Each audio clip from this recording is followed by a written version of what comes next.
Hello and welcome to a Bergkamp Wonderland, an Arsenal podcast. I'm Gimli, and tonight my guests are, first up, he's the heaviest man in sports entertainment. It's Danny the BFG.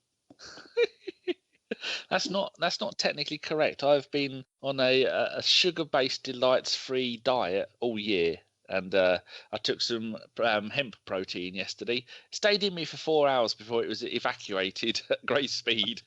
Evacuated? My body evacuated. It went, get out! 4 hours. Are you still on the Pepsi? I've had one can of Pepsi Max all year. It's fucking horrible stuff. Don't like it. Lucozade? Oh, fizzy water with amino acid protein powder in it. Dom tells me to take you that. really are taking this seriously. Tonight's dinner was a tin of tuna and a tin of mackerel. Ugh, mixed up in a bowl. Even the cats looked at me with a squinty eye of disgust. You really are a different life form. I know. Right, next up. Angesta Nesaf e Kont Hoffus I Davis Jason. Oh, for fuck's sakes, you've just butchered the Welsh language. I have indeed. I thought he was speaking Russian. No, see, I've been saying this for a few hours now, and every time I say it, it just comes out German. Ein Questa in the South Front Office, I Davis Jason. Oh, you're such a twat, I love it. You know what, the funniest thing about it is I can't even remember what it was I put into Google Translate. Although I remember it being something about you being a lovable cunt. Move along. I've stunned him to silence. Right then. What? Anything? Oh, fuck off. We finally met the day where he's had no reply. What am I supposed to say to that? I couldn't even make out what he was saying. He's butchered it. All right, do you want me to break it down for you? No. Just move along now. Just move along. My family will be shit. Oh, just go. I'm proud to live in Wales, by the way. Next up, the only man with more air miles than Fife. It's Simon Collings. Hi, Kim. How you doing, mate? Too bad. See, you got an English one. Yeah, I know. I actually thought you were speaking German there to Jay, so I couldn't understand it. It's a weird old language. I mean, no offence to anyone that's listening that is Welsh, but terrible. Just disappointed Jace didn't reply back in Welsh. No, I mean, he calls himself a proud Welshman, and he doesn't even speak his mother tongue. Bant. He does speak the mother tongue. That's how he wormed his way in here. He said, "Merry Christmas and a Happy New Year." No, yes, hey, in Welsh. You came to me. You sent us a begging letter with stick Get pics. caught up with who did what to who. And let's move on to our final guest. And finally, he reads, he writes, he runs, he adores the Arsenal. Please welcome Chaz Newkey-Burden back to the show. Hello, Chaz. Hello, lovely Gimli. How are you? Not too bad at all. How are you? I'm very well. Seeing as to follow on from Danny's diet thing, I've been on a dairy-free diet this year, so I've been adjusting to that these last couple of weeks. You do marathons. He's just a fat pig. Yeah. Well, I wasn't agreeing with the latter part of that, by the way, Danny. I was agreeing with the part that I do marathons.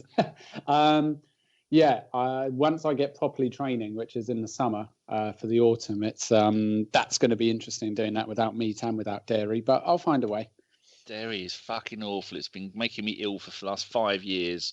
Dairy and gluten. Don't even start me on that. That's where the mini cheddars have gone, in the bin. If anyone wants to know, just go onto YouTube, type in "dairy is scary" and brace yourself for 5 minutes of hell. And then you'll know why why some people don't eat dairy. But anyway, football. Yes, back to the football. We'll start over tonight's show by going to the fat man with all of the stats, injuries and scores across the board. Okie dokie, Mr. Gimli. We've only got 4 injuries. That's hard to believe, but it's an actual fact. We've got Debuchy any day back now with your hamstring. Mr. Mertesacker it's only 2 weeks until he's back. Theo Walcott with his constant soft tissue injuries. Do you see that? Dom smiled when I said that.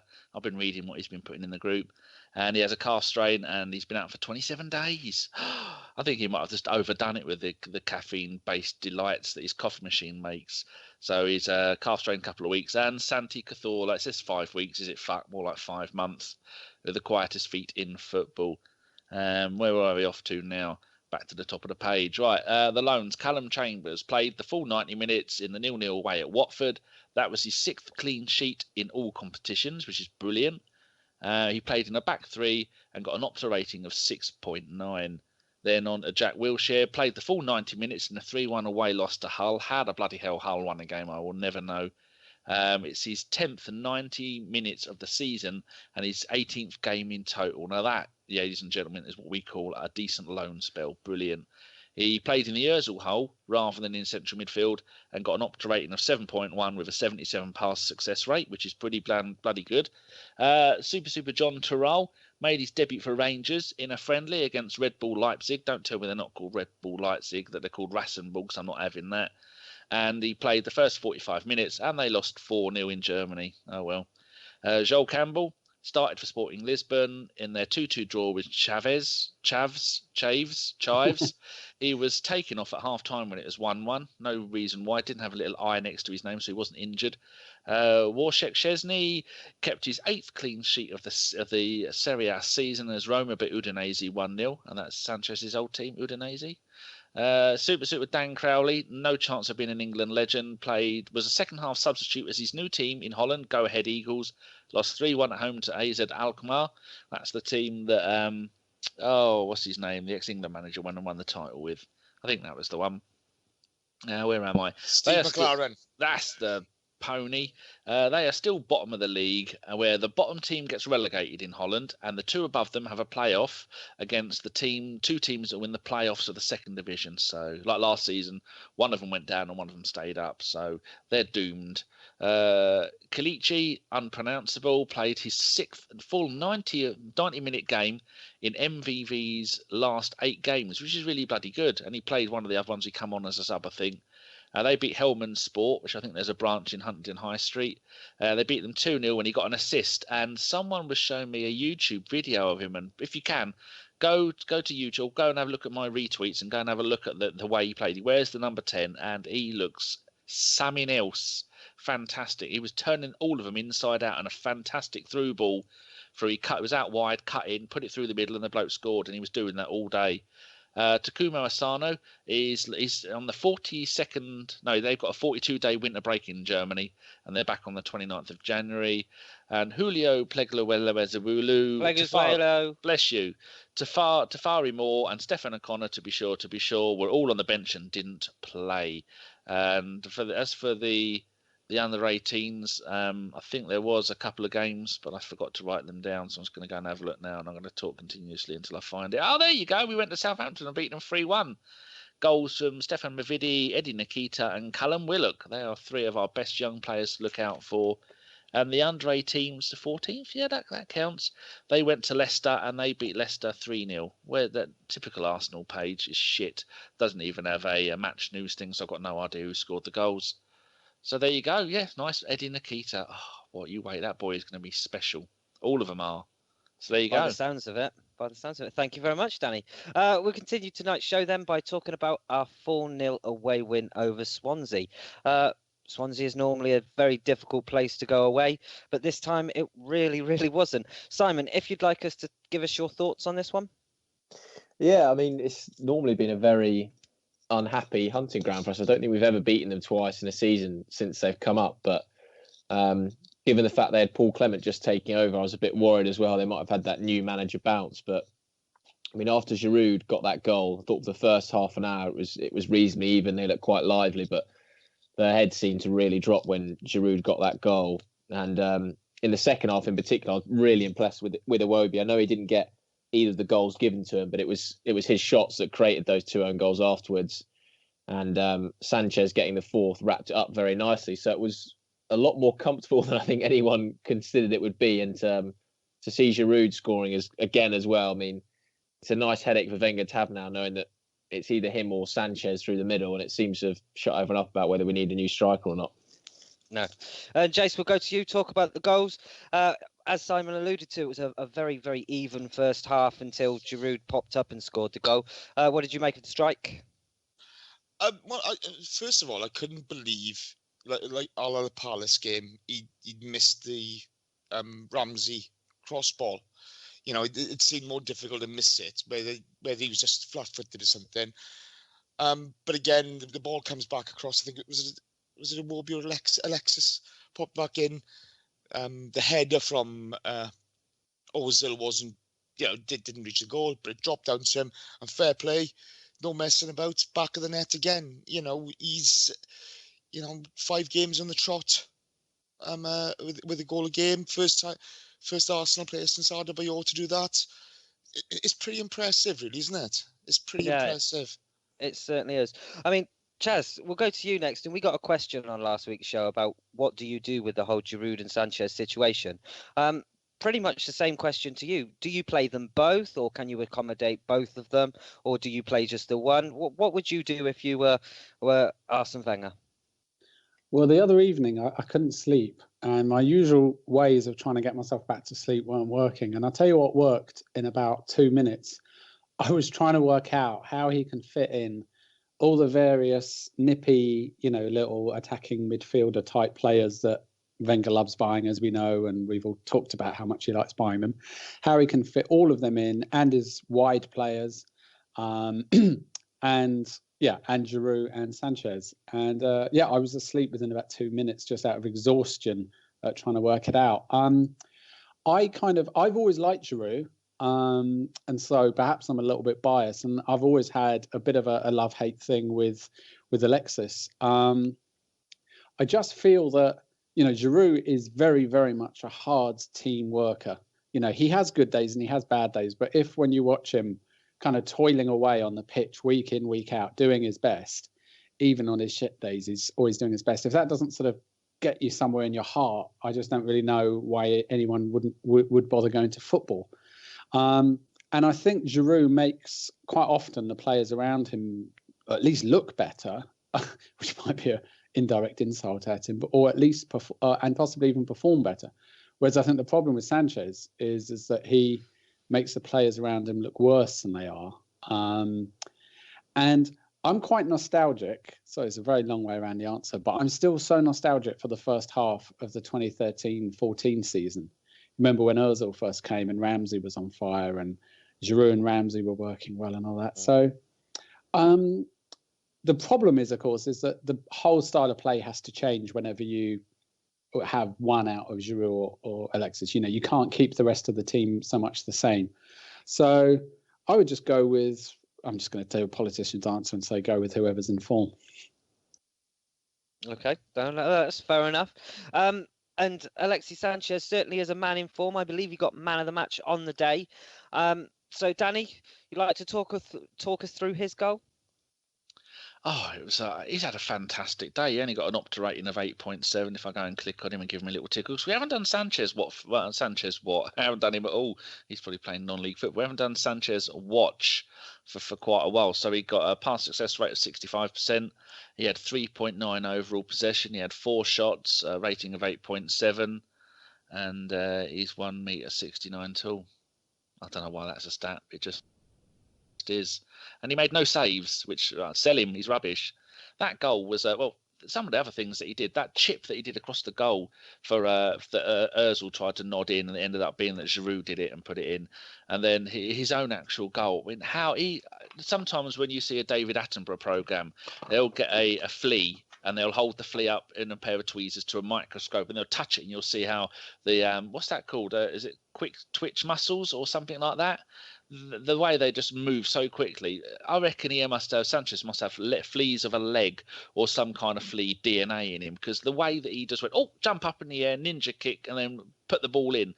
How did he even see that coming behind him or to the side of him? Or has he got eyes in the back of his head? Is he an alien? Is he a hybrid of some kind of praying mantis and human? I don't know what it is, but the boy is doing so many fantastic things.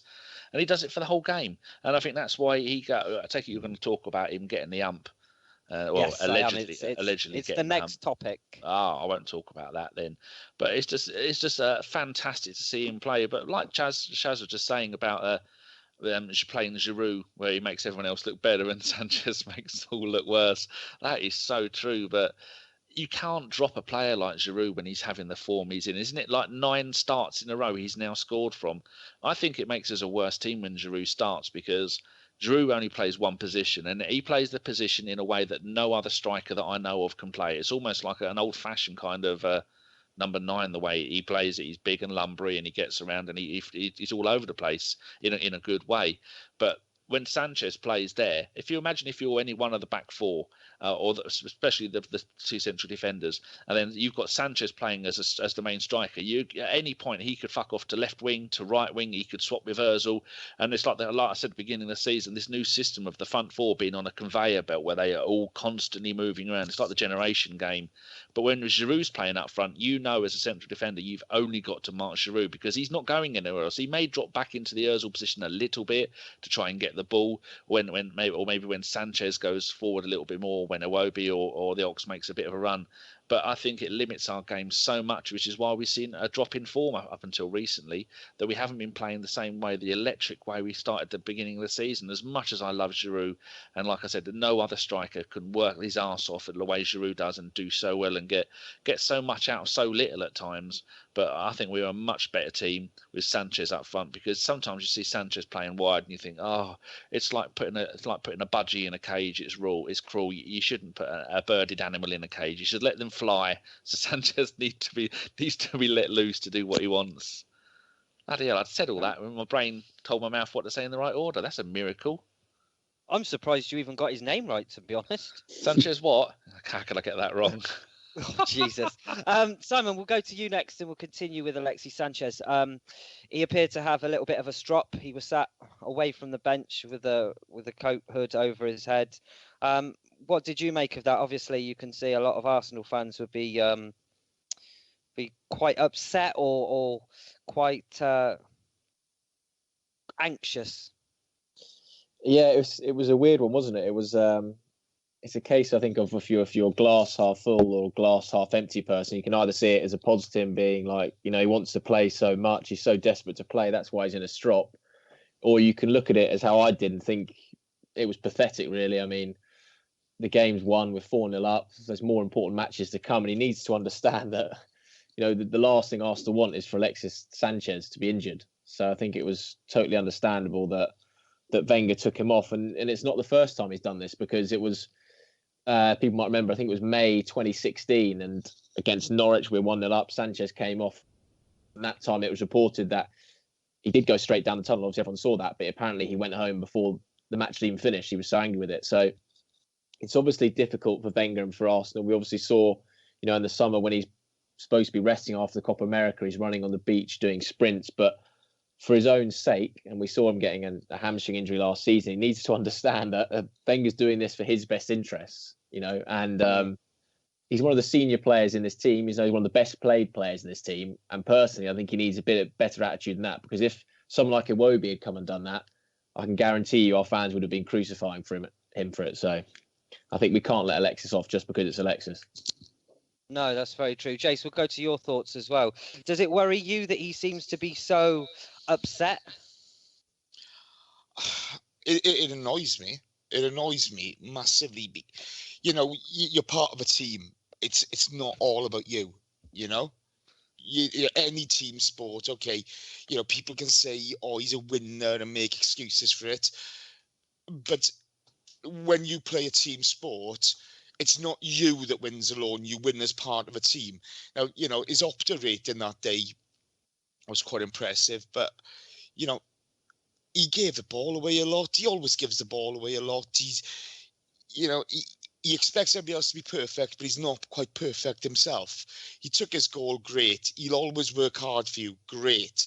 I really like him as a footballer, but I think he needs to pull his head out of his arse at times and remember that, in the same way as when he gives the ball away, other players are exactly the same. They'll make mistakes, but there was no excuse for, making it all about him. No. Now maybe he doesn't know the camera's on him, but any other team sport, you get pulled off, right? Support the team. Don't act like a fucking big girl's blouse and act like a prick. Man up, support the team, and if you're not happy with it, have a chat with Arsene Wenger in the dressing room. You're a professional footballer. Grow the fuck up. More than fair. Chaz, I understand you've got a little bit of a rant, haven't you? Well, yeah, I mean, again, going back just briefly to that season I mentioned earlier, the 2013-14 season, the other thing I loved about it was that the team spirit that season seemed so strong.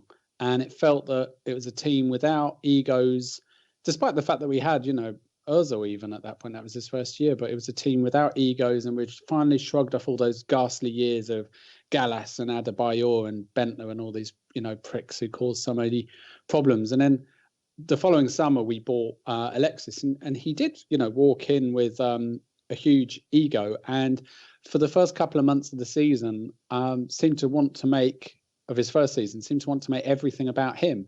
Now, to give him credit, he delivered. He tried to make everything about him, but he actually, when he was given the ball all the time and it broke up our flowing flow because he was always demanding it so angrily that people just gave him it, he did tend to go and score. But by the end of the season, he was just pissing about and he was like giving the ball away. And there were matches where his pass completion rate was around 50%. And I don't get, not that I'm suggesting anyone said it here, but sometimes, because I argue a lot about Alexis on Twitter and in that weird place called the real world as well, sometimes with other Arsenal fans. And people say, that this is a star and, all this sort of stuff. But look at the Invincibles year. That was real team spirit that year. We had Henry, we had, big players, Vieira and stuff. But the team spirit that year was enormous, and there wouldn't have been room in that team for a player behaving the way that Alexis is increasingly behaving. And I think I agree with everything Jason said, except for that I thought he was very kind to Alexis when you said perhaps he didn't know the camera was on him, because I've genuinely rarely known a footballer who's more aware all the time of when the camera's on him. When he does this squatting down on the field, in despair, and then immediately fans are putting that up on Twitter going, oh my God, what if he goes? Well, if during a match his thought is, I'm going to do this big show that I care more than anyone else, then maybe it's not the end of the world if he goes, because I want players who are thinking about winning, not thinking about writing their own narrative into every game. And I do think, obviously, he's a very, very good player. He works so hard. He can plough through defences. His goals are amazing. His unpredictability scares the shit out of people. And he does, to an extent, lead by example. But I sort of see him as a bit like the sort of Brexit or Trump of football.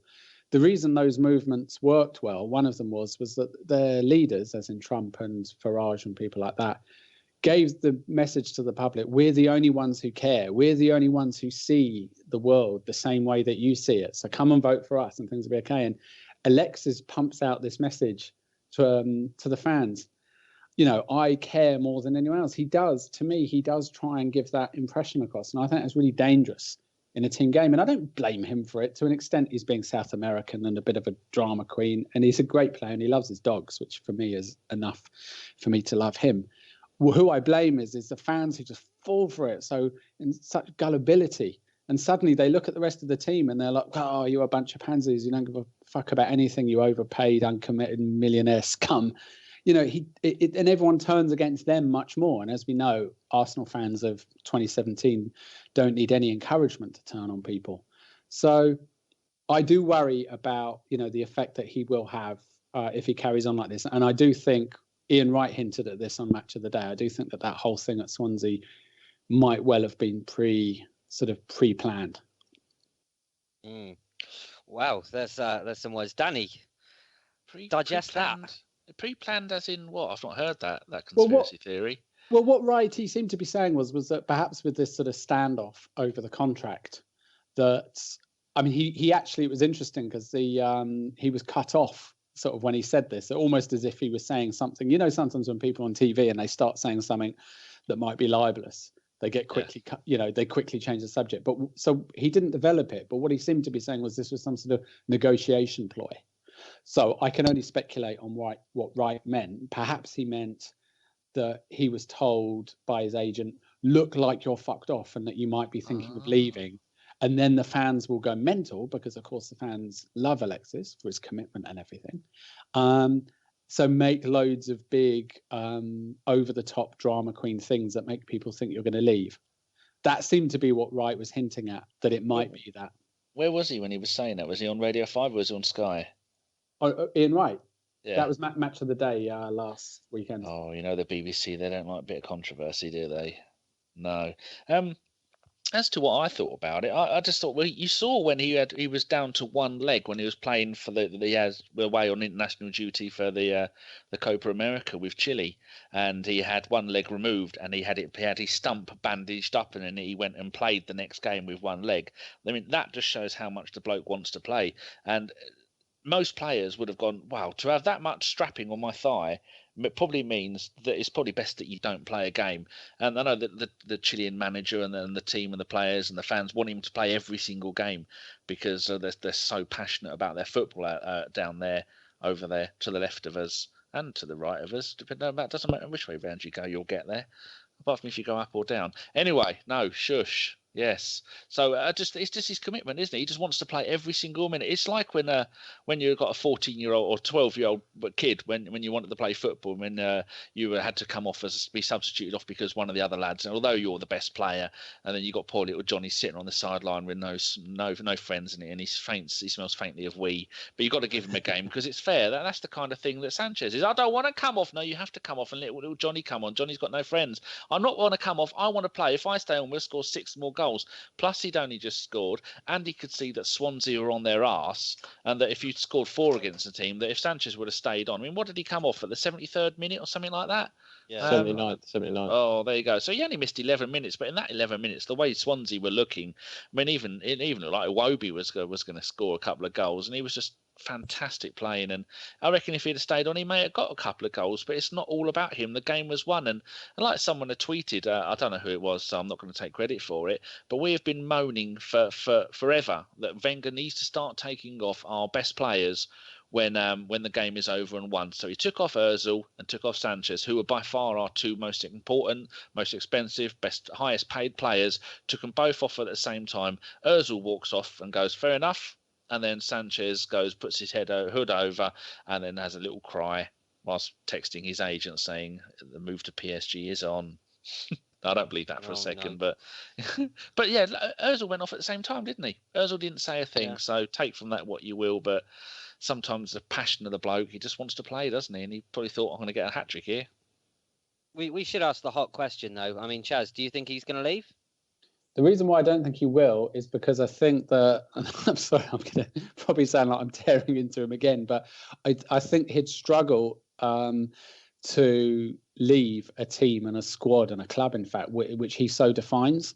Because can you imagine, he had all of this personality bubbling away inside him at Barcelona, but I didn't follow him at Barcelona, but presumably he wasn't really allowed to be like this at Barcelona because A, it's Barcelona, and B, the star at Barcelona when he was there was not, the superstar was not him.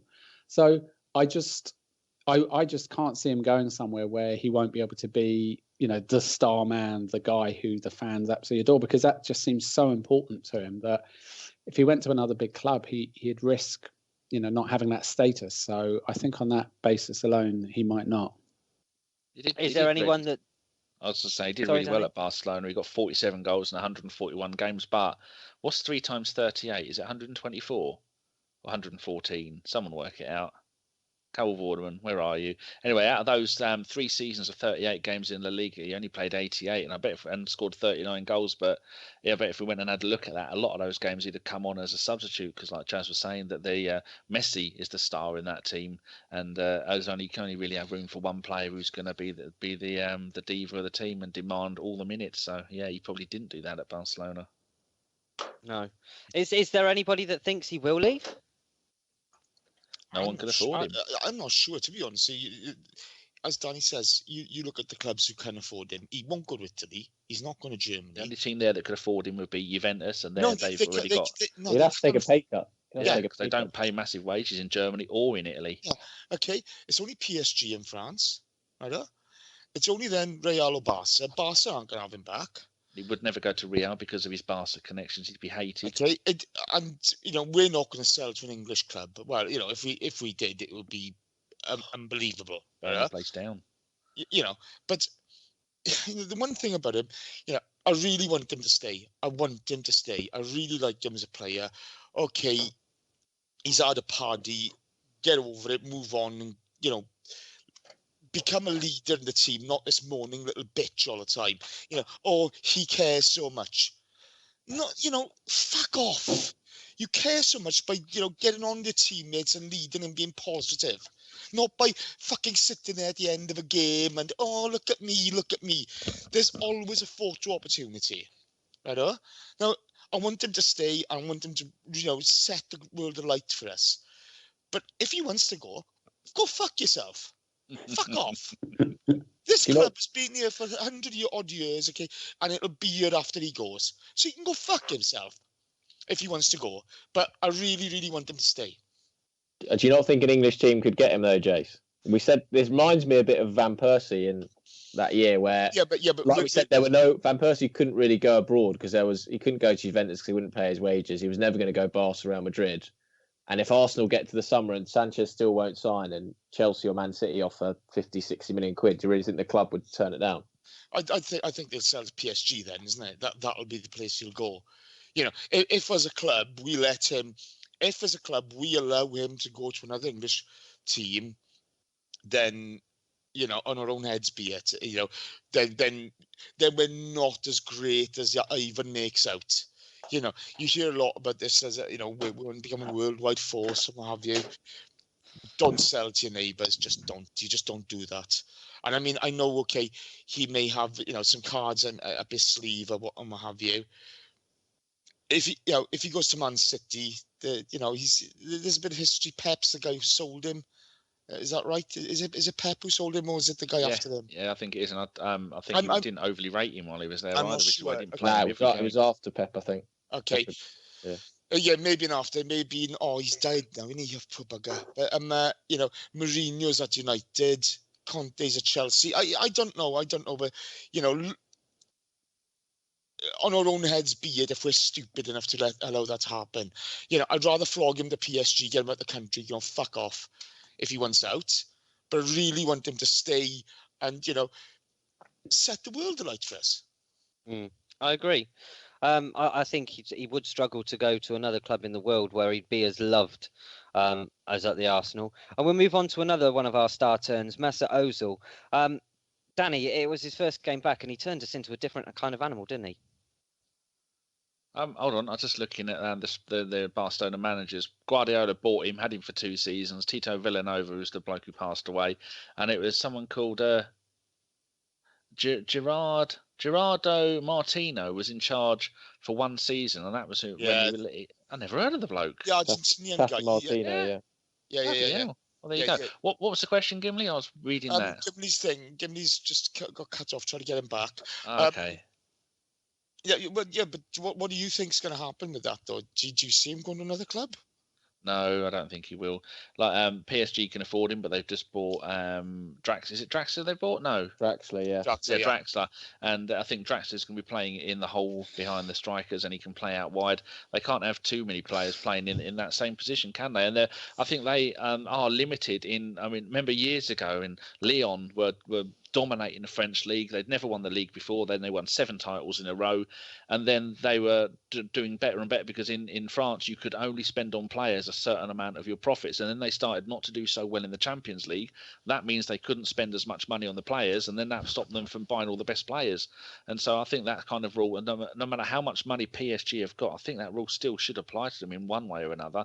I know, like FFP, no one takes any notes of that, but I think this might have been an actual rule that was for French teams as well as FFP, but I can't see him going anywhere. I mean, but the amount of money that he wants. I mean, if they're going to give Tevez £600,000 a week in China, is Sanchez the kind of player that is going to go, I don't care where I go, I just want the money? Because sometimes there's got to be a fine line between how much money you earn and where you're playing, and how much money you earn and where you're happy playing. Because any player who goes to China at the moment is just a money grabbing twat.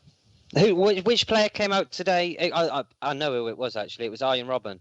And he came out today and he said, if you go to Chelsea, you're effectively saying that your career is over. Chelsea? If you go to China. I think you're right in both cases. yeah, probably would be. Danny, I want an Ozil watch from you. Have you got an Ozil watch?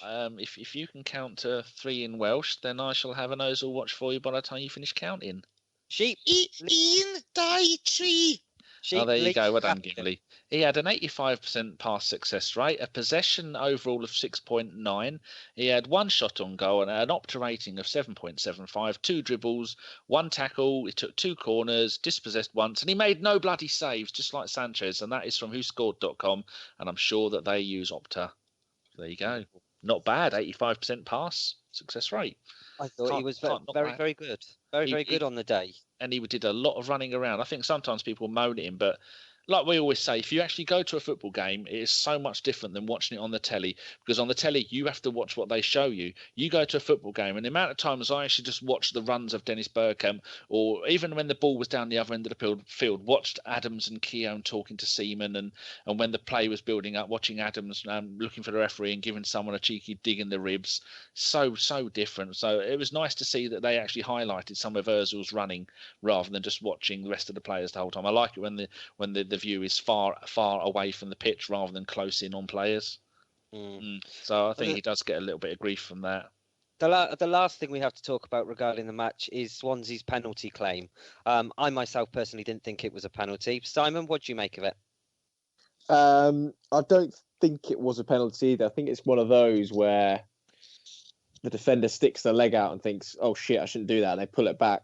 And by the time Keys made that movement, he's expecting the leg to be there, so he's already going down, and it's not there. So I think the referee made the right call in real time. I thought, oh shit, it's a penalty, but I think it's actually a great spot from the referee. I know Paul Clement was moaning about it afterwards, but there's not actually any contact by the looks of it. So I think it was spot on in the end, actually. Yeah, agree with that, Chase? Yeah, he got a little bit divey. Yeah, I agree. Chaz? Yeah, I agree completely. I could understand why the Swansea, would be pissed off about it, but the decision was correct, I think. Yeah. Just a quick one, gents. I just wanted to ask quickly. If I know we're talking about Alexis going and stuff, but if you could only have one of Alexis or Ozil, who would you keep? Ozil. Yeah, Every time. I'd have Ozil. I'd have Ozil as well. Alexis. Yeah, I'd go Alexis because Ozil is good, but he's never going to win you a game, is he? Oh, I think he makes Sanchez us tick. will. I think he dictates how we play Ozil. Whereas I think you could get another Sanchez type. Okay, there's a question about it later, isn't there? Yes, there is. Yeah, leave it there. Yeah, but the thing is, I mean, how many times? Yeah, I know this is harsh on Ozil, okay, but there are days he goes missing. Yeah, there are days he's non-existent in a game. I mean, for as much as Alexis can frustrate me at times, there's always the effort, etc. But I think it's just down to personal preference there, isn't it? Yeah. Right then, all that's left then is to do No, I didn't think it was a penalty game. Thanks for asking. Okay. I think if you see it in slow motion, you can see as he runs in towards him, he bends his right leg, the lower part of his right leg out a little bit to try and catch the player. So no, it wasn't. Okay, thank you for butting in Did there. you think it was a penalty, Gimli? I've already told everybody twice that I didn't. Oh, okay. Well, I thought you this might want is to say about it the one more time. starting to wind me up. And we've got to, it's quite ironic that we've got to our happiness rating of the week. I've knocked it down by a fucking 1 just through talking to you, you bellend. Right, come on, let's have your happiness rating. Are you asking me this time? That's lovely. I am asking you. You're going first. As it's for how we feel from the last. What time period does this cover? Because I always try and forget what the time period does. I suppose does it include the Preston game? Thursday to Thursday. So my happiness rating is going to be a 9.12. Okay, Chaz. I'm going to say 8.5. But is the Diego Costa situation resolved yet, or might he still go? I think So he's he back goes, in it's going to be training. a 10 all round, isn't it? Because if there's any chance of him going, then I'll push it up to a 9.5. If that's even plausible, because that will just make everything funny. So let's round it off at a 9. Okay, wonderful. Jace? 7. I'm really happy with the performance. Alexis pissed me off with his antics on the side, and they haven't signed yet. So yeah, 7. Really happy with the performance. Sir. You could add another point to that because Mertesacker is signed today. Oh, I love big pair. Yeah, no. It's a 7. It's one of those things that I know some people are saying, "Oh, it's a storm in a teacup," but Alexis' behaviour when he gets subbed, but it just leaves a bad taste in the mouth. You know, support the team. Come on, grow up. You know, you're a professional footballer. You're loved at this club. You know, it's not all about you. There are 11 guys supposedly at any given time on that pitch. Let's get behind them. It just really left a bad taste in the mouth. Agreed. 7. Simon? I'm going to go for 7.5. Very enjoyable Saturday performance, and also on Sunday watching City get thumped made it a good 7.5. So kept it strong. Yeah, I'm going for I'll go for an 8.5. Quality performance against Swansea, and I can't argue much really. Right then, Danny, we've now got an extended bit on listener questions, so we're going to go over to you for all of the best listener questions. Well, all of the listener questions. It's extended, uncut. It's been tickled, it's been trimmed and stretched. That's what it's been. Okay, right. The offspring is Well, making like me a Chris's cup of hair. Has it been highlighted as well? We can highlight it if you want. We can tease it, tease the ends, give it a bit of zhuzh. Yeah, get some highlights and some nice satin sheets. And then can we put it in a bow? Yep. And then Crimp some beard it, crimp oil. it. Yeah. Get some beard oil. Hey, the Wayne Rooney of ABW. Don't. It's precious about that. Okay, right. Questions from our very own, the real Josh Door. None of that fake nonsense. He says, with us around £150 million behind Man United in overall revenue, 2 points. 1, what do you feel attributes to this? And 2, does it cause any concern that they managed to do this without even being in the Champions League? As you're the special guest, Chaz, you can go on that first. What I really struggle about with everything to do with Arsenal, especially when it comes to money, is I'd still love to be back at Highbury. You know, I know it's not going to happen and I have to move on and everything, but preach. I just miss it. High five. Yeah, I just miss it so much. And the thing is, even had they have delivered everything that they sort of dangled in front of us to get us behind the move, you know, back in the early part of this century, you know, when they were starting to sort of say, oh, you know, £10 seats. Don't forget about the £10 seats. £10 seats, you know, competing with, you know, these huge clubs and all the revenue and all this.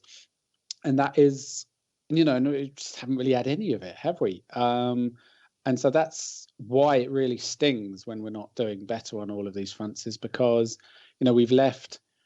I mean, for me, becoming an Arsenal fan, you know, the ground was a massive, massive part of it. And friends of mine who support all different teams, even Spurs fans, they all say, yeah, Highbury was like genuinely special. So it's not just Arsenal fans, is it? It's not just us saying we think it's special. I think everybody seemed to think it was. And now we're at this sort of soulless, very impressive, but soulless sort of, it's like a spaceship, isn't it? Which is quite cool in a way, but it's not a football ground as far as soulless bowl. Exactly. I mean, I know that I've listened to, you know, Alex Finn, who you've had on your pod a few times, who's brilliant. And, you know, he just seems to think that they've just not got good people working on things like merchandise. And so, yeah, it is a worry. But having said that, you know, and this is going to make me unpopular possibly, and by some listeners, I hope not. But, you know, we're not Manchester United, and we have to accept that. In terms of a brand, Manchester United are, whether they're in the Champions League or not, Manchester United are a massive, massive deal. You know, in all parts of the world. So I don't know how much that sort of plays in. Don't forget, we have the opportunity to buy 3 new kits every single season. I mean, that's got to be making us a few quid, hasn't it? Or Puma getting all that wonderful, lovely money. Jace, have you got anything to add to this? And then Simon, you have a little think. I have actually. First of all, it's not based on this season's Champions League, so it's Champions League money from the season before, so that is included in it. Okay, so the Champions League money is included in this. When I was growing up, Man United hadn't won a title for 20 plus years or whatever it was, and they were still the best supported team where I came from. Okay, people loved them because of the Munich air disaster, things like that. You know, the outpouring of emotion at that time. They became every second team and then first team. Yeah, they're a behemoth of a club. They got on to the merchandising thing early doors in the 90s. I can't remember the name of the two guys who started it off, but they went from Tottenham, funny enough, up to United. They started the Superstore thing up, and they were first started. Then you add the Ferguson success into it. They are a massive club. Okay, yes, it's 150 million quid down. It is disappointing, but they've got 90 commercial partners. 90 commercial partners. And they don't get mugged off on deals, do they? Like with all Oh, the deals I don't us. know. You don't know the intricacies of it. You know, Fife has told us many yeah, times. Don't you listen? But this is the thing. Fife and Steve are really the guys to talk about this. But if you look at it, you know, the DHL deal on the training kit, okay, that you got the Chevrolet deal on the front of the kits.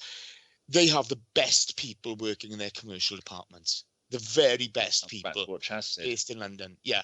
Okay.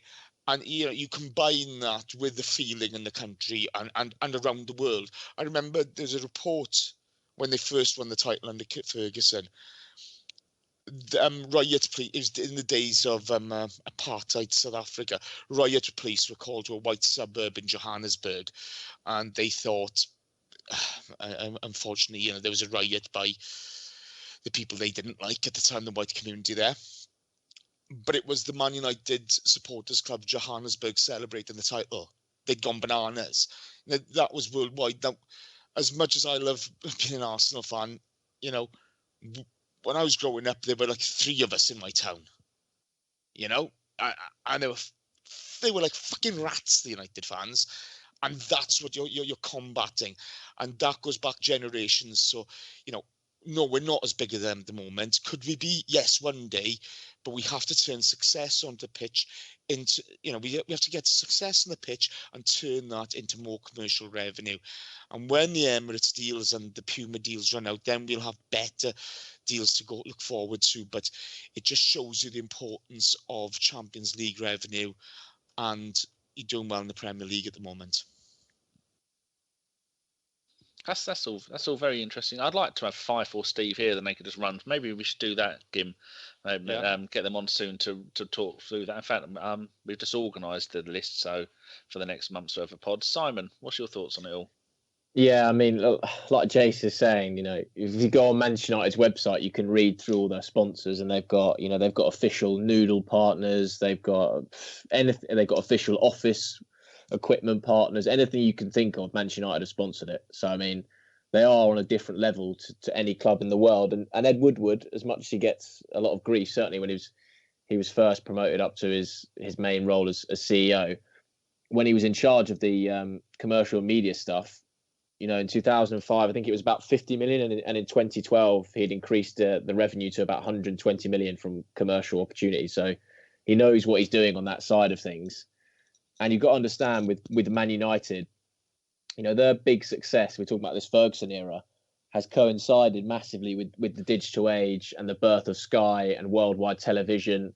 So they have the benefit of being arguably the first big sort of global team to take that stage. I know Arsenal did come, but that was more towards, you know, 98 and stuff.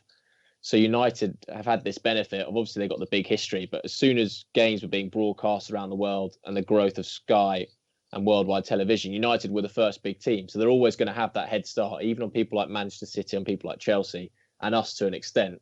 So we are always going to be playing catch up. And the only way you can try and accelerate past them is success on the pitch and make yourself the team that's always on the Champions League final, which is being watched in, you know, 90 countries worldwide. But agreed, it's best to get someone like Steve on or Fife as well in terms of Arsenal's owned marketing plans and sponsorship plans. But it's just difficult to compete with someone like Manchester United. Gimli, just talking, agree with what they've all said, but you have to take into consideration the fact that I'm just looking at sillyseason.com about the wages. You've got Rooney on 260 grand. You've got Schweinsteiger not even been used on 200 grand. De Gea 200,000, Ibrahimovic 220, and Paul Pogba 290,000. Would you agree that it's all okay saying that they've earned £150 million more than us revenue, but then they've got to cough up a massive amount of money for wages more than we do, and they've got massive amounts of debts, haven't they? They've got to service those debts.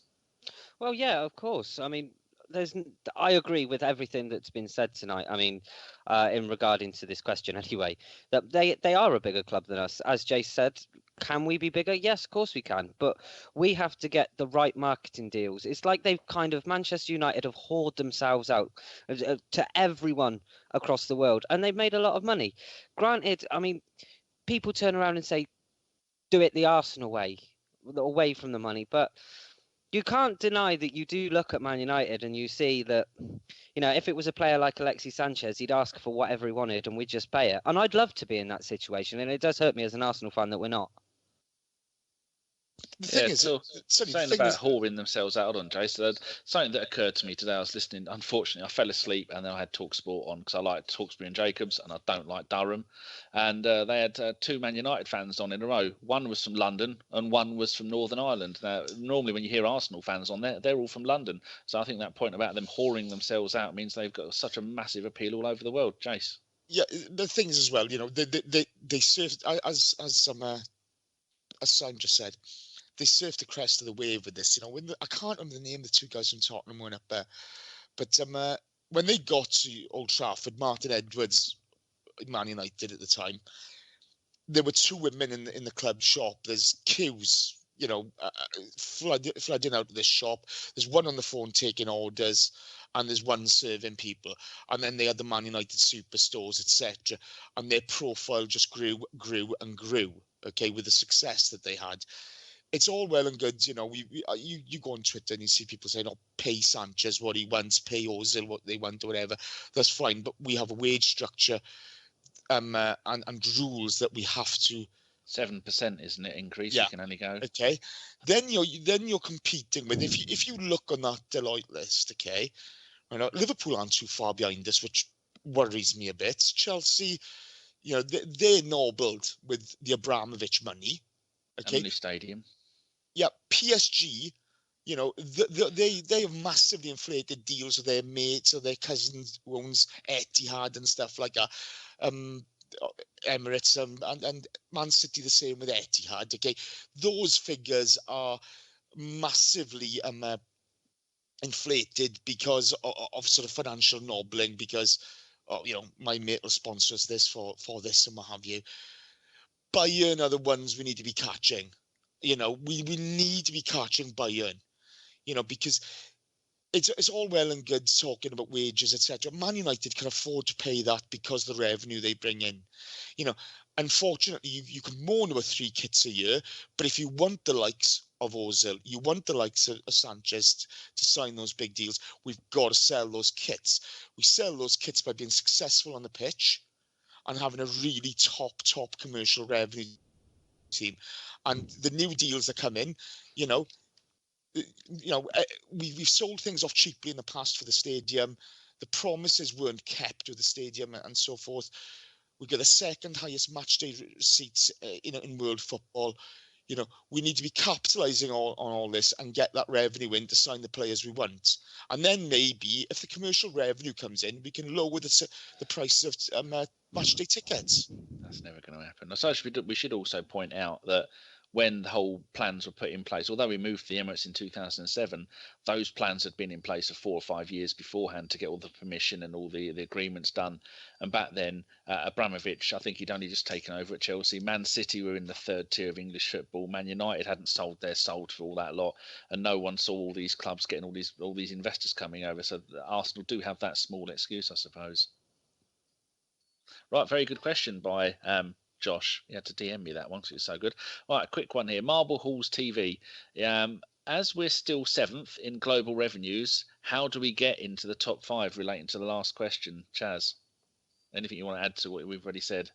Well, I mean, one thing we need to maintain and then build on, but the reason why I'm mentioning this is there are people who say, why bother getting into the Champions League when we never win it?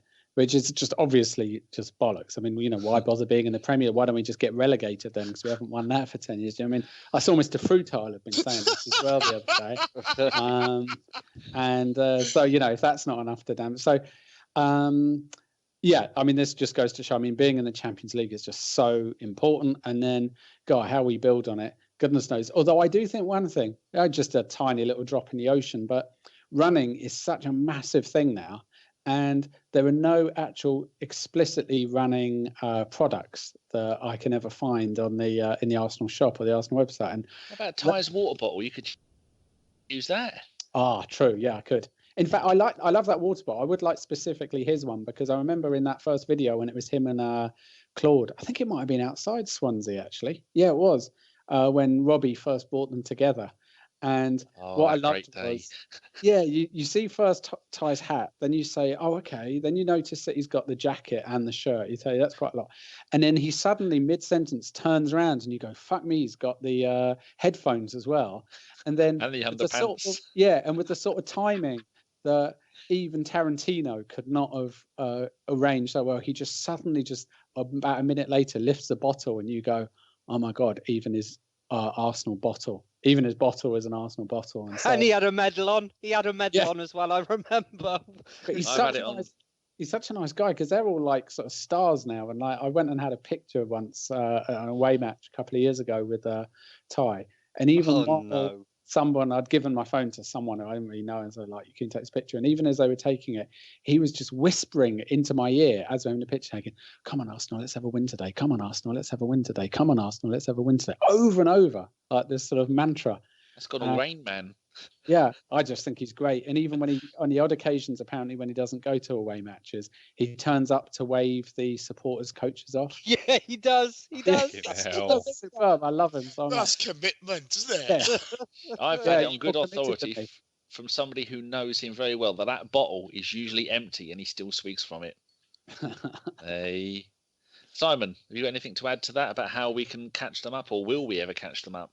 I think obviously there's a lot of factors in it, but I think a key thing is going to be the renewal of these sponsorship deals. I mean, that Puma one's going to be the big one, because that was signed in the summer of 2013. At the time, it was the biggest kit contract in British football, 5-year deal. So that'll be 2019. That'll need to be renegotiated at 30 million a year, which looked great, but it's locked in for 5 years. And then Chelsea last summer signed a 60 million deal with Nike. So the problem with these is that these sponsorship deals are always going up and up, and they're being superseded by each other.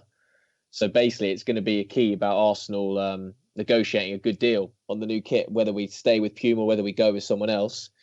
And well, hopefully we're better at negotiating sponsorship deals than we are at transfers, but we need to get a good deal, and I think that will help to get our position back. But it's going to get more and more competitive, and you think eventually those sponsorship deals will plateau. But at the moment, certainly with kits, teams keep leapfrogging each other. Gimli, do you think we should get Fife on the case so we have a rolling 6-month kit contract, or all contracts? I certainly do. I think the contract that we got regarding the kit could have been better. I think we all thought it was really good at the time, and then Manchester United came out like a week later with a deal that was like twice as good, and we were like, oh, so that's how you do it, though. Yeah, exactly. Yeah, but that Man United deal, if they don't, it's like they're not in Champions League this year, so it's not the £75 million that's first announced.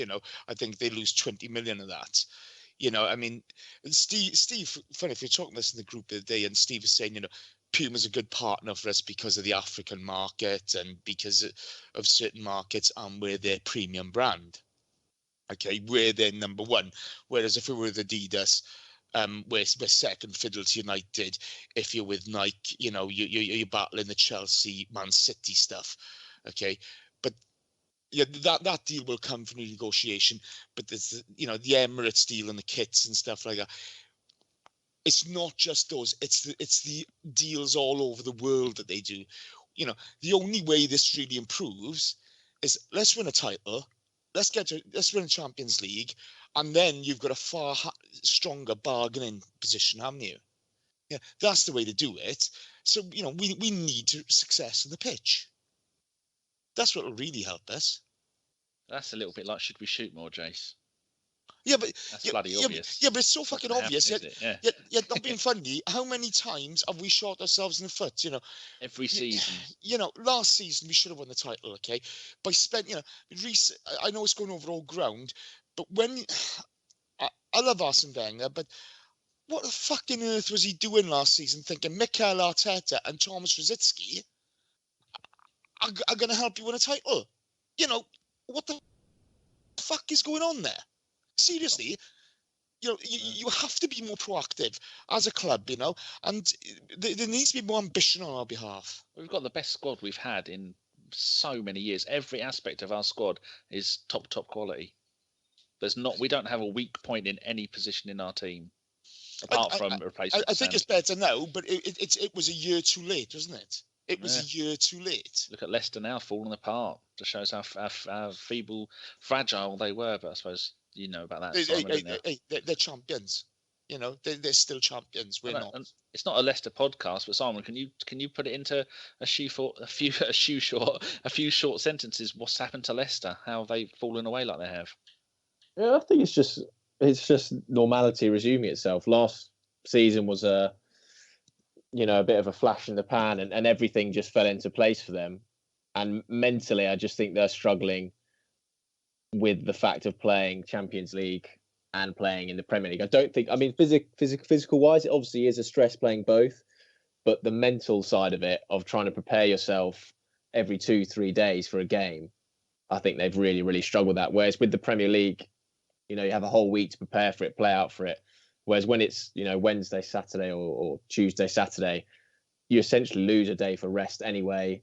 You then only want to do a light session, and you don't really do much tactical work on the opposition as you would for a whole week. And we see it this year with the benefit that Chelsea have, Liverpool have as well. So they're struggling with that. And, if they finish about 12th, 11th, that's probably where Leicester should finish. So I think it's just a case of things being back to the way they should be. It's very interesting, though. Right, next question from Peter Nelson. Are you guys in favour of retrospective bans for diving, Chaz?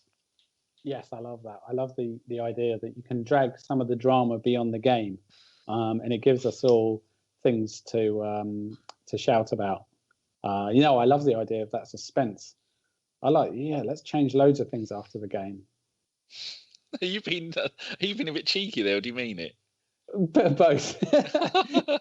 It's coming after the game. Yeah, it's coming off the top of my head, but I do like the idea of that, but also, it is a real problem, diving, and so often that is one that it is quite hard for refs to call at the time, because a clever diver will do it.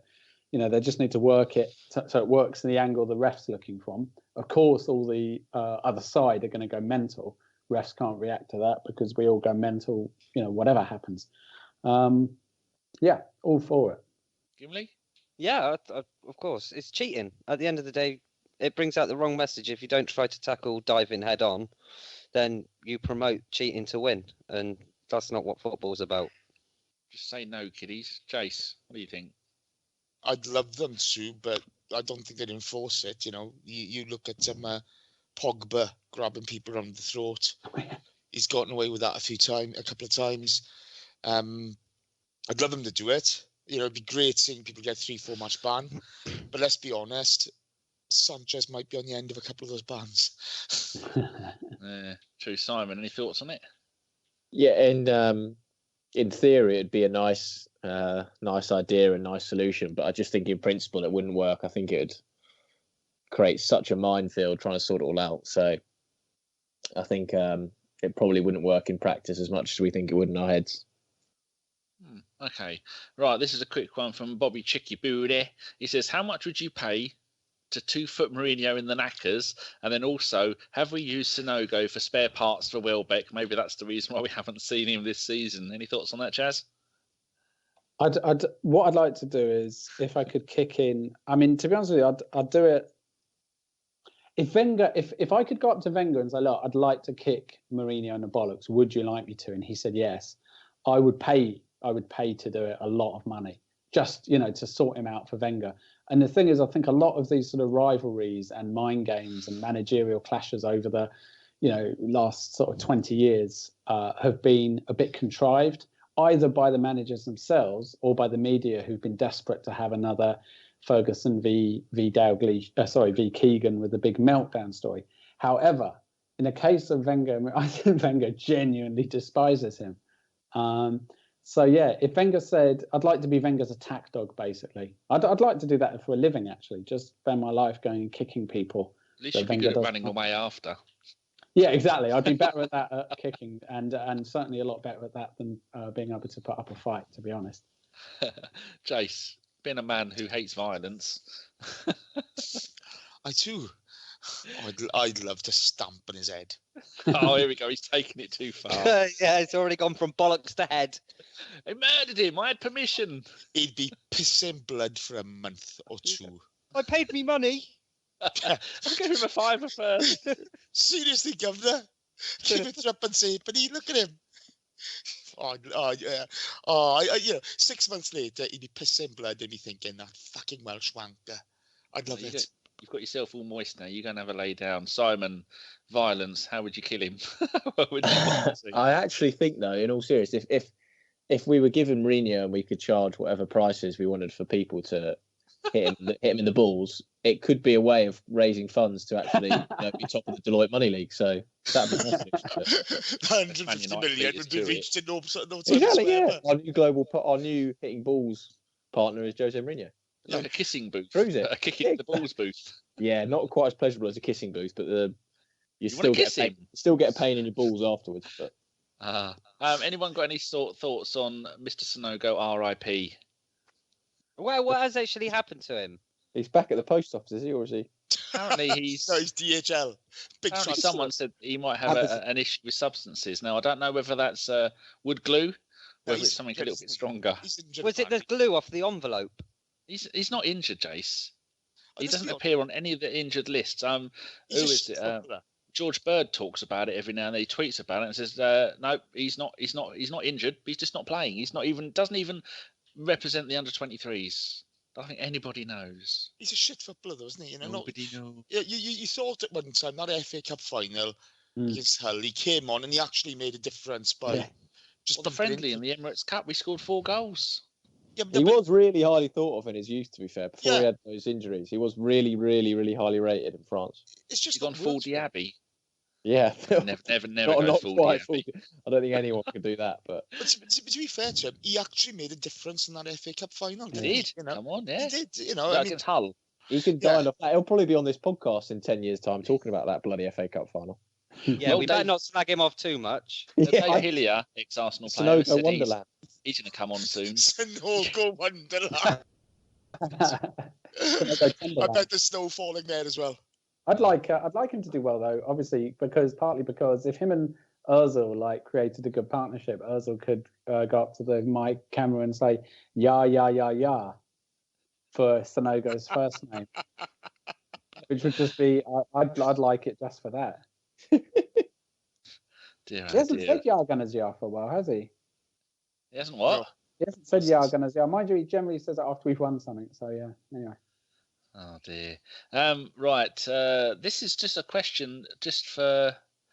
Oh bloody hell! Someone sent me a question just for you, Chaz, and I've not put who the bloody hell it is. I'll try and find it while you're answering it. Oh no, it's from Mike from Gooners in the USA. There you go. Oh, lovely, lovely. Yeah, it is. They're very, very good. He says, I love me some Arsene Wenger. That's America. I've had to edit this to make it sound logical because he's American. With cheese on. Yeah, he's the greatest, but it's our duty to ask which of these acts you have found most offensive. You can all answer this one, but keep it short because it's only for chat because he's our special guest. Number 1, when he blames referees and toxic atmosphere for a team's performance. 2, his frequent episodes of sideline nose picking. 3, that time when he gave a 4th or 5th choice elderly centre back who will be 33 and coming off for 2 years of injuries, nearly £4 million of Alexis's money next year. And so, which is it I like most or least? Least, which one of those would you find the most offensive?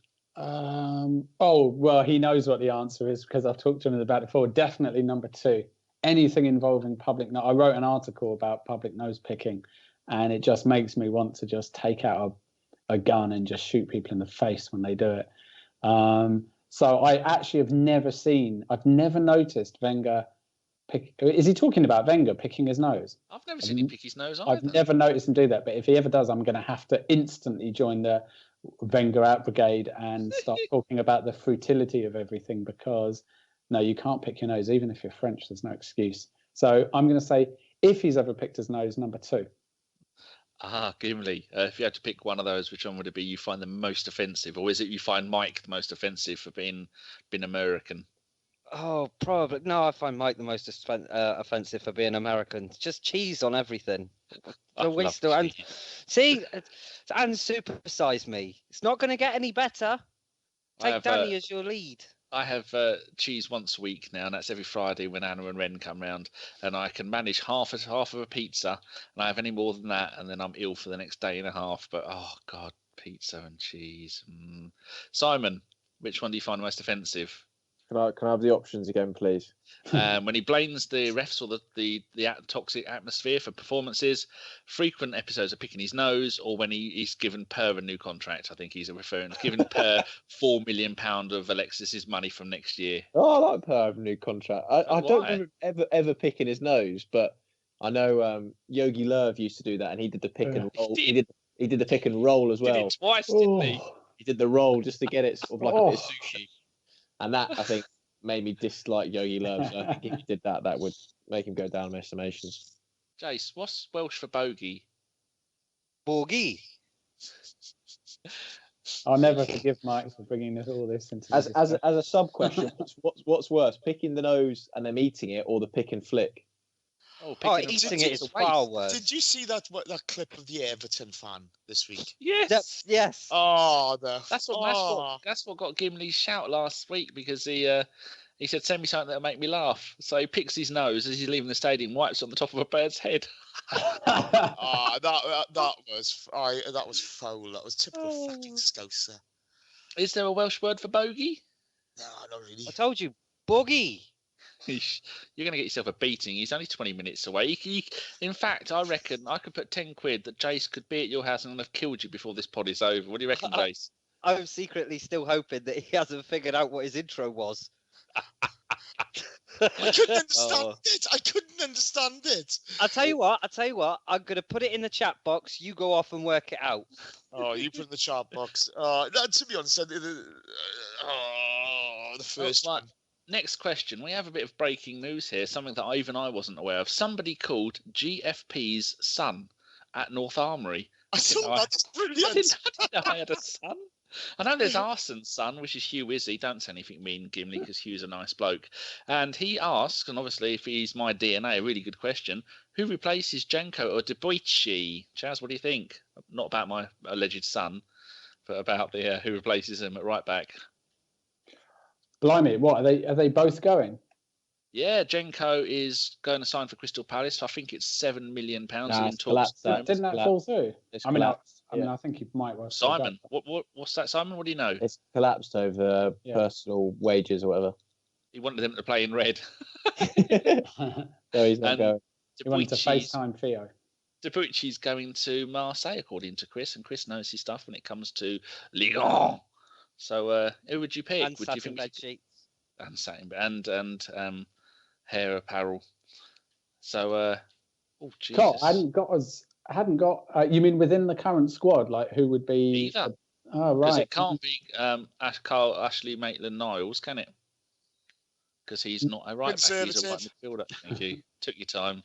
Don't make me chuck a LLM in there. Don't have a. No. I will rant about Debuchy a bit. I just think that's a real bloody flop of a whole thing, wasn't it? I mean, partly not his fault, of course. Blame on Arnautovic. He kept getting murdered, including by Stoke. But all that bitching he did about Wenger, like, you know, whenever any transfer window was coming up, he'd start whining about Wenger. I quite liked his Travis Bickle haircut, though. But when he signed that summer, it was the same summer as like Alexis and Ospina and everyone, wasn't it? And he was the one, wasn't it? Yeah, he was the one who I thought would settle in really, you know, quickly. He just seemed like such a, you know, he was a tough defender, French international. I thought he was going to do so well, but that's one that got away. And in fact, when you look at that summer, you know, there's Chambers, he's up at Middlesbrough. Ospina, you know, getting his chances when he can. It's only really, off the top of my head, it's only really Alexis and, you know, Welbeck came that summer. He's obviously been injured a lot. It's only really Alexis, despite my earlier assassination of him, who's made a sustained success of his or been able to make a sustained success of his Arsenal career so far.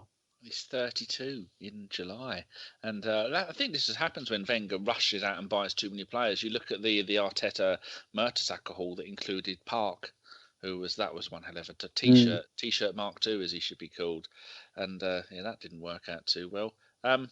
Yes, Simon, what's your? I think Jason's personally, worked it out. For me, I would.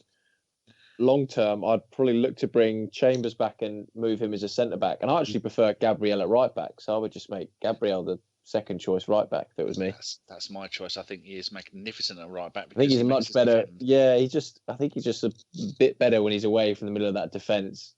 Partly because maybe the language.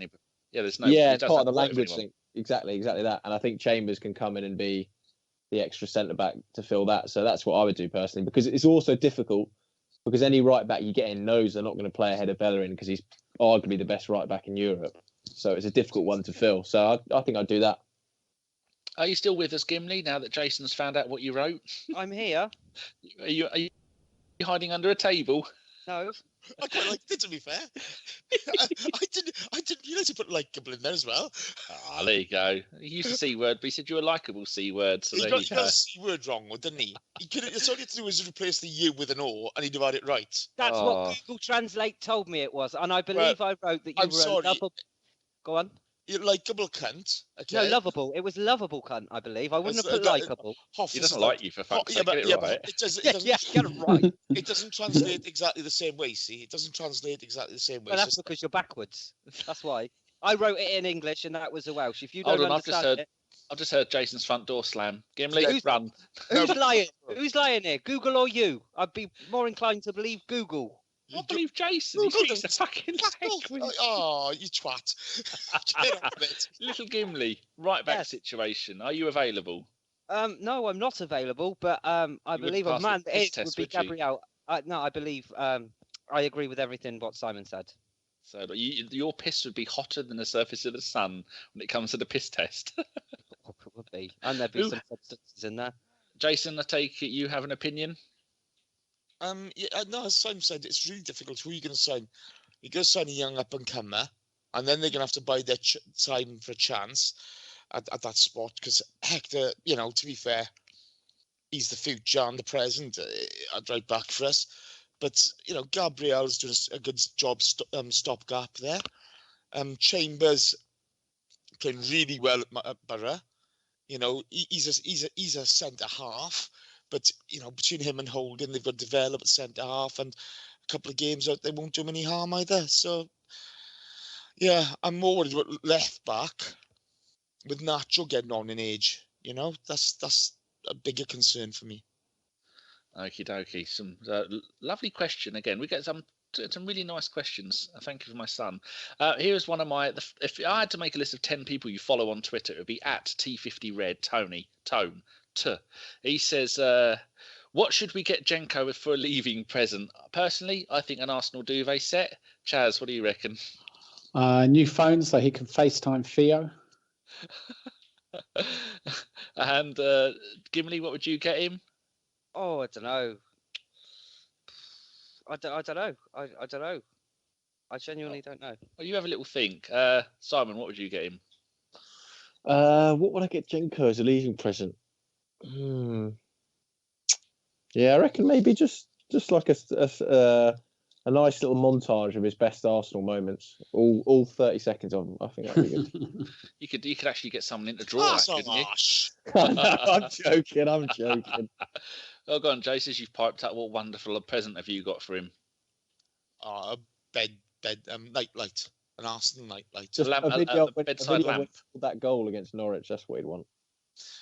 Yeah, you're not being funny. I feel for the guy. He just kind of lost his way. Yeah. It's a shame. I got him something. I decided what I got him. What? I got him a banner that says, "Thanks for the memories, but it's time to say goodbye." Oh, that's harsh. You've gone all out there.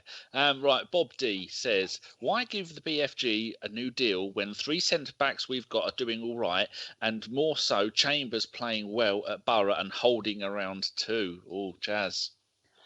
Well, I'd say two reasons to do it. One, because we're trying to move, I hope, beyond this sort of medium club mentality where, you know, we say, oh, we've got these 3 good centre backs and this guy who's doing well up in Lone Borough, so let's not bother keeping the other one. I want us to have a big squad. You know, when people say, oh, you know, with all these players, some people aren't going to get to play and they'll be pissed off. That's what I want. I want a squad where there are players who can't get in the team and who are pissed off, because eventually they will. And if they've been pissed off, hopefully they will then seize the opportunity. For too long, we've had people just picking themselves rather than their noses, but just picking themselves, having a guaranteed place. And so all that. And on top of that, the second reason is just, and this is again a bit mindless, but it's more from the heart, is just that he's just a legend. I just absolutely love Mertesacker. I love everything, you know, about him. I love his personality. I love, you know, his enthusiasm. I went and heard him speak once, actually, at a synagogue in North London, and he went and did a really serious talk there. And there was only 2 non-Jews in the room, as far as I know. That was me and Mertesacker. And people started asking him, this room full of Jews, asking questions about the Holocaust and stuff. You know, as a German guy, and he's speaking, I mean, he speaks good English, but you could watch him measuring every syllable carefully. Do you know what I mean? Like, what was he going to say? And he was trying to explain how things have moved on, or things have changed since then, and the weight that many people of his generation feel when they look at what their ancestors did during the Second World War and all that. And I just sat there thinking, what an awesome guy. And, you know, what an awesome guy to do such a talk, because things are still pretty raw on all of that front. That's not a reason to give him a contract, but I think the first reason is I want a big squad. I want loads of players competing for every position. Bloody hell! And if you want to hear that again, he's bringing out a screenplay of that answer any day now. Fucking hell! Gimli, have you got an answer? What was the question? Why are we giving BFG a new contract? I just think it's because, you know, he is Mr. Arsenal when it comes to the dressing room at the moment. He's a strong character, and I'd rather have strong characters in the squads. We're all too easy to dump these players out, but Mertesacker can still play a role in the squad. There's no reason why he can't. And, you know, we are Arsenal Football Club. We get injuries. That's what we do. And he's only 32. But the thing is, I'd rather have someone like Mertesacker there with his experience than have some kid. That's the difference. True. And he runs like Tony Adams, which is always a good thing. I know fucking he's slow, but it's not just about his speed. It's tactical awareness. Yeah. Over 100 caps for Germany, isn't it? We don't get that. You don't get that in a box of cereal. Simon. Yeah, I mean, I agree with Gim. I just think, in terms of in the dressing room and what he brings to the club, that there's a reason why he's the captain. And for the likes of Holding, the likes of Chambers, to be around Mertesacker for another year and gain everything they can off him from his experiences for club and country is invaluable. And is a case of, you know, I want to be that club, like as bad as it is, like Manchester United were with their senior players. And, you know, we don't need to be in this position where we just get rid of someone because they're getting old. We can now afford to keep players around because of their attitude, the culture they'll bring to the club. And also, you know, Mertesacker was first choice before he had this injury a while ago. So I'm more than happy to keep him around the club. And an extra body in defence is never something to complain about. And an extra body in general, given our injury record, is never something to complain about. And this is when he does come back, so he will play this season. This will be his 6th season with us, and 104 caps for Germany. And a leader on and off the pitch. Jace, any wise words to add to this? Yeah, beginning the season, we had Holding and Chambers starting at centre half against Liverpool. And we got ruined. Okay, people are very quick to have a pop at Mertesacker, but as Arsenal fans, that's what we do. Yeah. We're not fucking cutting ourselves off. It's fuckwittery of the highest order. Okay, you know, Mertesacker has been an important part of the squad. His experience, yes, he's slow. We know that, but as Jim said, his tactical awareness. You know, he reads the game very well. You know, he probably gave away less goals than Cos last season. You know, when he put it into perspective, and he formed a very good relationship with him. I'd rather have Per on the bench than Gabriel to cover centre half. Definitely. You know, and as the guys have said, you know, it's a deeper squad, and you know, the experience that he brings. He's a bit like an old school Arsenal defender, isn't he? You're not going to fuck with him because you're going to get an elbow in the chops. Yeah, you know, remember that game in Germany where he's bollocking out to Ozil for not going on thanking the fans? Yeah. In Dortmund, you know, Yep. bit of character. You know, he's a good guy to have there. That's why you get paid the big bucks, Jace, because you're full of wiseness. Next thing, Ellis Mel, our very own Ellis. He says, "Has football gone mad?" Exclamation mark and a question mark. Oh my God. That means he's fucking serious. What's your thoughts on FIFA's proposed changes? Right, and he's done a little cut and paste here, and it says the FIFA want no offside. This is Marco van Basten, who should have stuck to scoring hat tricks in the European European Champions. No, what do they call it? European Cup final. That's not it either, is it? What's it called in all the international teams? You know when he scored a hat trick against Russia in the final. The European Cup. European Championships. That's it, European Championships. Fucking hell, getting old. He says, no offside rule, introducing sin bins and orange cards, which I take it is somewhere between a yellow and a red, no extra time, time limit for penalty shootouts, 90 minutes split into 4 quarters.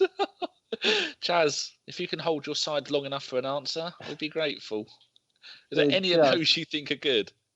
No, just absolute lunacy. You know, just that is American football or baseball or something they're talking about. Basketball. Yeah, basketball. I didn't realise that Van Basten is the FIFA Chief Technical Development Officer. Jesus Christ, that's even worse. I thought he was just an ex-pro board on crack. Not keen, but some people might be. Simon is. Go on, Simon. Yeah, I think I like the sin bin one. Yeah, that's the only one I like. I think there's so many of those annoying fouls, and Ander Herrera seems to be the absolute utter king of them.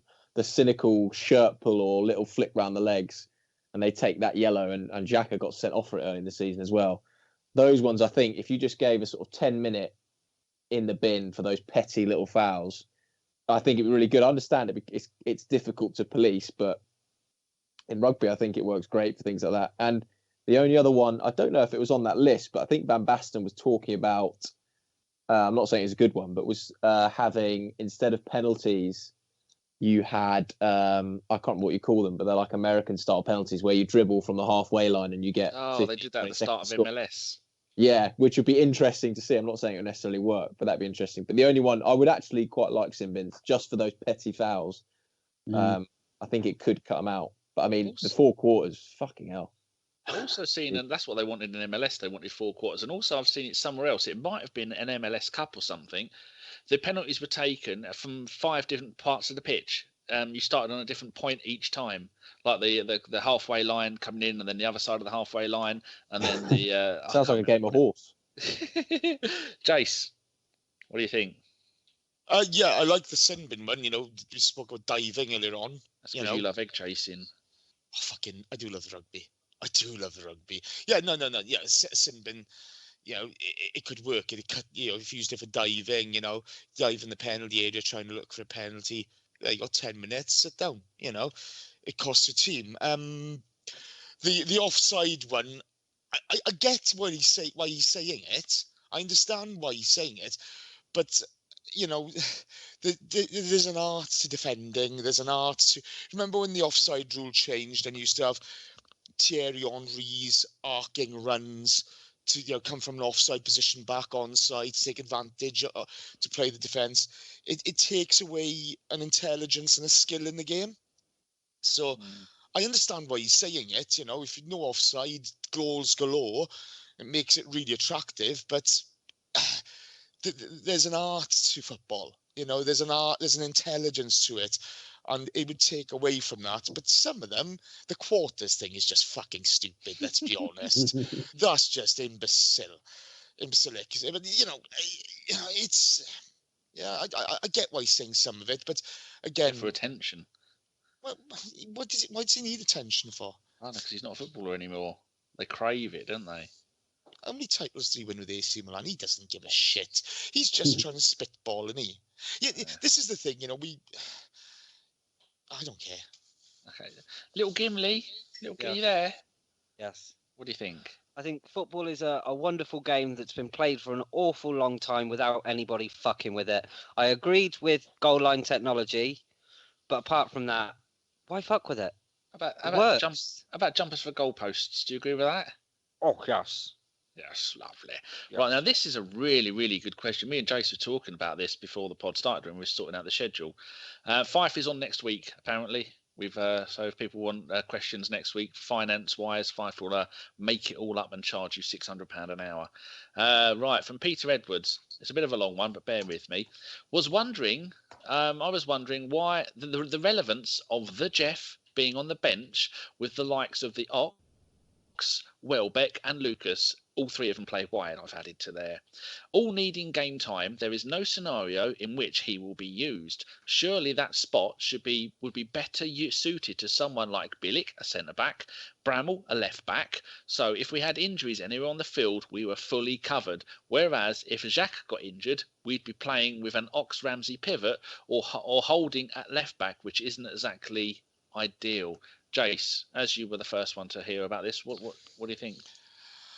It's difficult to know what's kind of going on in his mind there. I'd like to see Bielik come in. You know, I think he is the future. I mean, but you don't know what niggles somebody's carrying. You don't know what's running through the manager's mind. I was surprised Jeff didn't get on. But maybe it's just integrating him into the first team squad, ready for next season, being part of that match day experience. But again, as he says, if you did get if Xhaka went down or Ramsey went down, all of a sudden you got Xhaka and Ox in the middle, or Ox and Ramsey, it puts a lot of pressure on them. But we don't know how far Bielik is along in his development either. George Bird's probably the guy to answer that, but it's very difficult to put yourself in the manager's shoes at times. So, everybody thinks they've got it right, but they've got the right idea rather. But what happens behind the scenes is always a bit of a mystery. So it's nice for him to get on the bench and to be more integrated into the first team.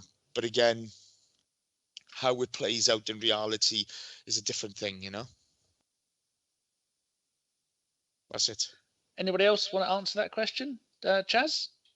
Can't add to what Jason said. No, I can't. Oh, Simon, do you want to? No, all good. I think, it's difficult without knowing everything that's going on to speculate, but I think it's just getting Jeff a chance in the match day squad, and there's enough on the bench there. And I know he's moaning about Ox and stuff, but Ox could play centre mid, and Maitland-Niles could probably play in that holding role. So there's enough there, I think. Okay, I need to pick up the wrong mouse. It's a really good question from Peter. I often do wonder when I look at the bench. I do think, well, we have got so many players of a similar position. What's going to happen? And then you do end up getting players playing in the wrong position. You also want players on the bench that Wenger obviously thinks from a positive mindset of players changing the game. I think so. In the type of manager he is, he wants attacking players on the bench, I think, rather than loading them with defensive players. But when we've got the Ox, Welbeck, Lucas, and when Theo comes back, that'll be another winger taken out. So we'll have about a dozen wingers on the bench and about 8 playing the game. It's going to be craziness. Right, a question from Pit Ito 100. Can you please talk about the awful corners and how often they are taken without everybody being ready? And then he sent me a video. If you want to go and have a look at my interactions, it's on there. And he showed me one, and he says this one is against West Brom, and Sanchez is not even looking up and is walking away to remove his gloves as the corner has been taken. Jazz, any ideas on this? Well, why we're so rubbish at corners?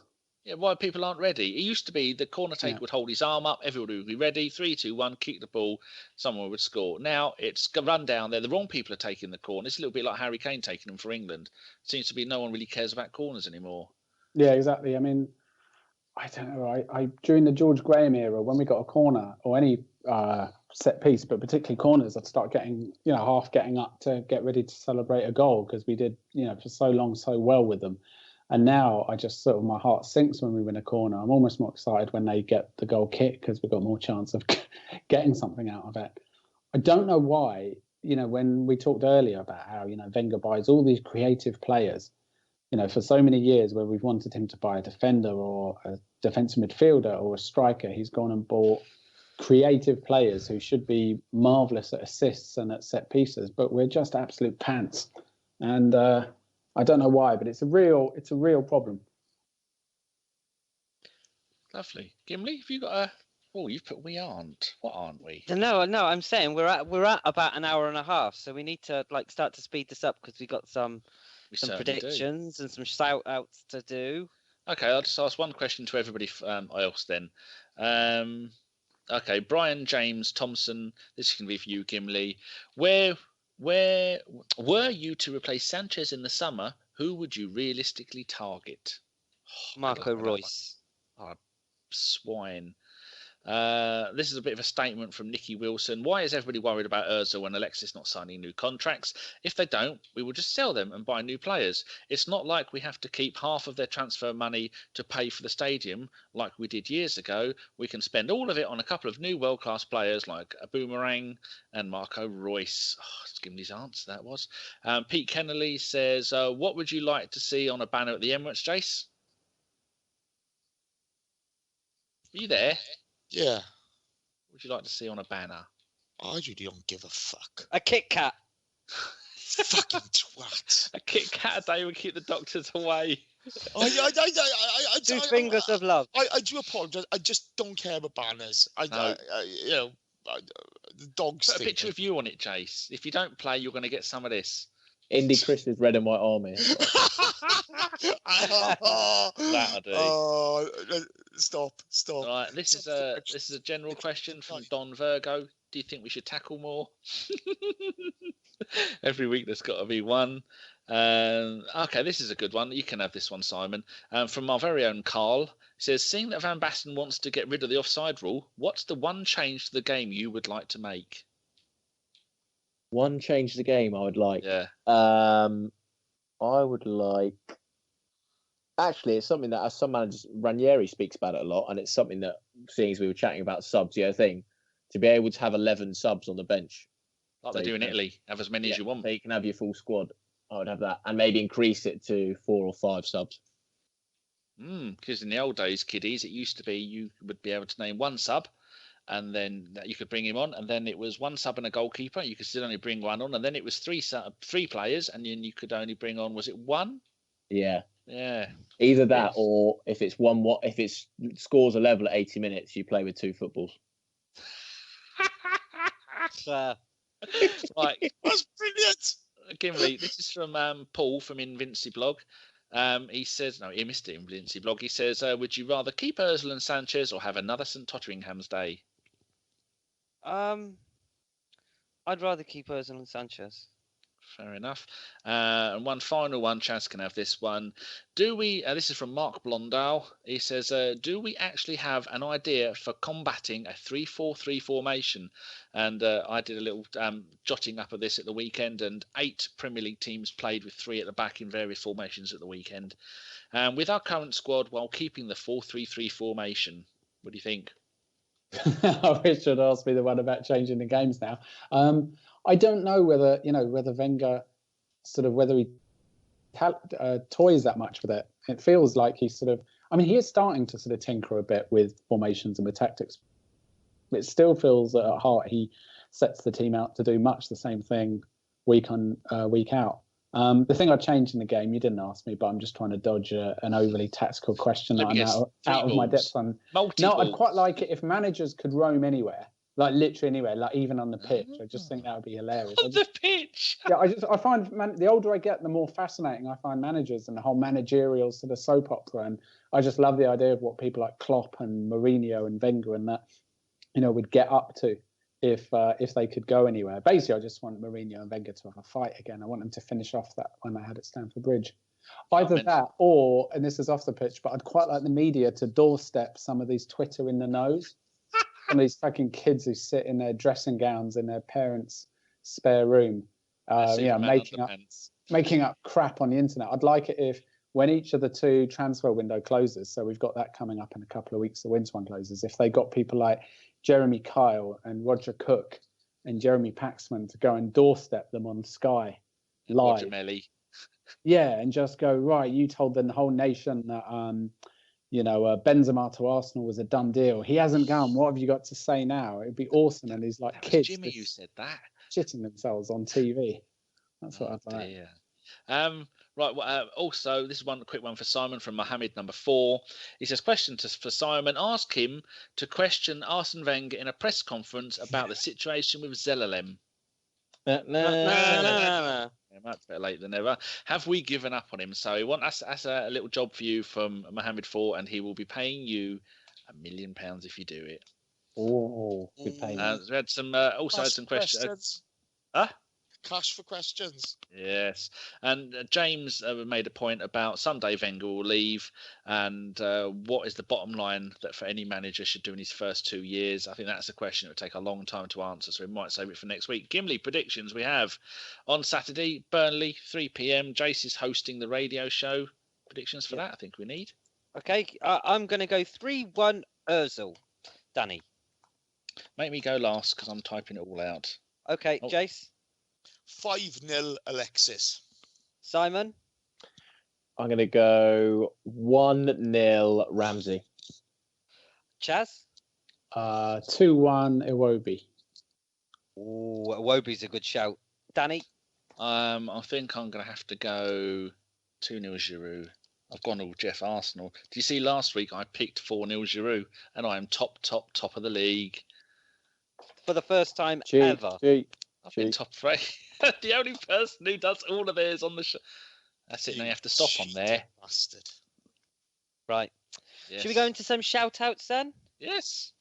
Right. My first shout out is going to Robert at Robert1650. It's his birthday today, and he is a keen listener of the podcast. So I'd like to wish him a happy birthday from all of us. And secondly, I'd like to give it to Jiff, who is at the Jiffatron. And he just said, give it to me, you cunt. So there you go, you cunt. You got one. Danny. My gentleman's nod, because I don't do shout outs, is going to go to at the N5 Library, Library, because that's one of those English words that is a pain in the arse to spell. And that's the Highbury Library, which is our mate Gav and Invinci blog and a few of these other people. If you want decent Arsenal blogs and you don't want all the bullshit that comes with it, all the clickbait, all the twats going out there and going, oh, we're going to sign Messi, this is blah blah blah. No, none of that lot, none of that bollocks. Then they handpick. There's about 30 decent bloggers and they're all on there, including ours and Goonaholic and I think some of the Arse blog stuff. And so yeah, go to the website www.thehighburylibrary.com and go there for when you want all of your Arsenal-based blogs that are decent, and don't use any other source. Because if you go to news now, it's all bollocks. Or people that have gone from podcasting to from blogging to podcasting, who think their shit don't stink. No, when they've gone full Neuer. When they've gone full Neuer. And also, Robert 1650, it's his birthday. Happy birthday, geezer. Smell the ignorance. Chaz. I'm just finding him. It's a guy, a great Irish gooner. So his username is Brosaki7. So basically, if you just type it, so it's like spelling that. Yeah, so it's basically Brosaki7, the figure 7 with a B at the beginning. So I'll just spell it out: BROSICKY and then the number 7. And he is very, very good on Arsenal. Kind of a slightly sort of Jeff type and me types sort of vibe on Wenger and stuff. He's also very good on politics and, like many Irish people, very, very, very, very witty. Wonderful. Simon? I'm going to give a happy birthday shout to the legendary Ralph Lauren, great Arsenal right back, hero for the club. And also to a shout out to at Mr. Clutch Giroud, who I was having a nice chat with on Twitter this morning. He was saying how much he enjoys the pod and how funny he finds all the intros. So I hope he has a good chuckle when he was listening to them to tonight's one. Wonderful. And would you like to tell everybody about your great new blog that's out at the moment, Simon? Yeah, latest blog for the for at the Bergie blogs on Twitter, which we new blog out every Tuesday. So this week I've done a piece on Danny Welbeck, how he can fit back into the team, the role he might play, and how we've all probably forgotten about what we've been missing. So give it a read, and I think next week will be Drew. So keep your eyes peeled for that next Tuesday. Yeah, give it a look. It'll be another great blog. Jace, let's finish this off. Hey. It's not the first time he's done that. Quick shout out to Jockman. At Jockman. He's got a book coming out soon. He's got Alan Smith doing the forward and so forth. Really excited about that. He's a great guy. Always great with the blogs, etc. Tell him what it's about. The 1991. Yeah, 91 season. So looking forward to that. I'm going to get him one game away from being an invincible. Yeah. Mugged off at Chelsea. That's where it goes. We had Hillier and who else was playing centre half that day? In fact, it was Hillier came on as a substitute and ruined the entire bloody thing. So when he comes on in a few weeks, we can all be mean to him about it, and then he can kill us. Exactly. So looking forward to that. And the other one is for Daniel. Is a Dan Pie at the moment at Infer INFER Nikus NIKUS. He's a great follow. He's a great follow. He lives in my part of the world. And he's taking wrestling lessons. No, he's not. He is, yeah, and he's Irish. He's from Galway. He lives in Norwich. I'm sure he said he lives in Well, Norwich. one of you's got their fucking wires crossed. I know who it is. He just trimmed his beard. I follow him on Instagram and I follow him on Twitter. He lives in fucking Norwich, he told me. He may live in Norwich, but he's Irish. I didn't say where he was from. Well, it says in his Twitter bio, Galway. Little shit, he's moved. That's what he's done. I ain't having that. He didn't ask for permission. Did he ask for permission? No. Fucking hell. I'll have a word down. Oh, come on. Who's playing Who's Jenga? Fucking crisps. That sounds like dog biscuits. That's Danny's truck of mini cheddars arriving. Oh, I can't eat them anymore. Right, I've shit myself inside out. Where's Get to blame Raj? for this one. Where's Raj? He's face down in a bowl of profiteroles. He passed out 2 weeks ago. Drowning in Ferrero Rocher. I bet you reckon he's got like a ball pit of Ferrero Rocher. Oh, he fucking definitely has. Oh. He still comes up sucking his thumb. About a list of what's coming up next week, Gimli. It should be Jeff, David Goonaholic, and Mr. Fife. And then the week after that, it's Aussie Dom, Raj, and then probably Steve, maybe Chimp if we can get hold of him. We're going to get Derek a call on a Ouija board to see if we can get hold of Chimp. And then on the 9th of February, it's the silky-haired maestro that is known as Chris, probably John and Jeff Arsenal. And the week after that, it's going to be some Welsh bloke called Jason, Goonaholic, and then either Fife or Simon. I've probably edited that. No, Fife, because Simon's on the week after, aren't you, Simon? Yeah, but you can't wait, can you? Oh, I'm moist already. Hey, lovely. Do you know what? If I'd have come prepared, then I would have done the outro in Welsh as well. But sadly, it's just something that's popped into my head. Why don't you ask Jason to do it? Yeah, Jace, why don't you do the outro in Welsh? What's he doing? Maybe that is. It's just utter silence. This Google Translate. He's got Google Translate on. Sorry, I was on boot tonight. Fuck it. Hwyl nawr pawb. What? Hwyl nawr pawb. Brown cow. Yeah, we know that one. Oh, fuck. Was that last word pube? Pawb, everyone. Pube. Pawb. Pube. Who's fucking typing? It's Chaz Nuki Burden. He's fucking typing. You know, I've been calling Chaz for the last 6 months Chaz Nuki Brown, and I only realised it was Burden when I looked at his Twitter. He's typing his resignation letter from ever appearing on these pods. No, I was rang with someone on Twitter. I've stopped now. Dear to whom it may concern, please get me out of here. So Gimli, close the show. Do I love this podcast? It always falls to shit. I love it. I just love the way we just hit the depths. It's great. It's like the concentration span just gone. Oh. There was no concentration, and it all goes to shit. And it's the same time every single week. So That's a sign to get a move on, then, isn't it? Yes. All that's left then is to thank my wonderful guests this evening. You have to Chaz, be here. Oh, just why? Chaz, Jason, Simon, and Danny. You have to be here. Fuck. And thank you to you, Gimli. It's nice to have you back again. Thank you very much. It's nice to be back. So that was a Bergkamp Wonderland podcast. Thank you so much for listening. Contra Keep fan. it us. What? You would. Cannoli Dref. Hippity pong. And keep it Arsenal. Cowboy. Good night.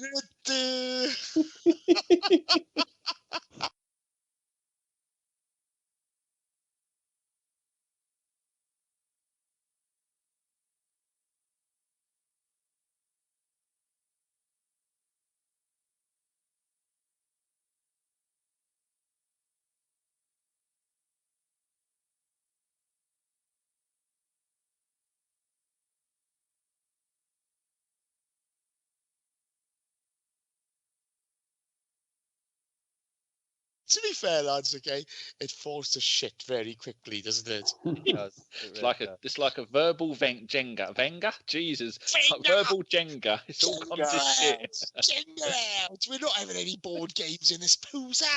Fucking hell. In this boozer. I don't know. It's got all these EastEnders. Oh, Yeah. Oh no, I'll leave that to later. Chaz, Best. Still recording. oh yeah. Oh, I'm shutting my fucking mouth. When are we going to do the special, Chaz? When suits you. Kim, do you want to do it? Do you want me to do it? What do you want to do? You do it. I'm happy either way. He's too small. We can't reach the desk. He has to stand on something. That's why my bed is a foot off the ground.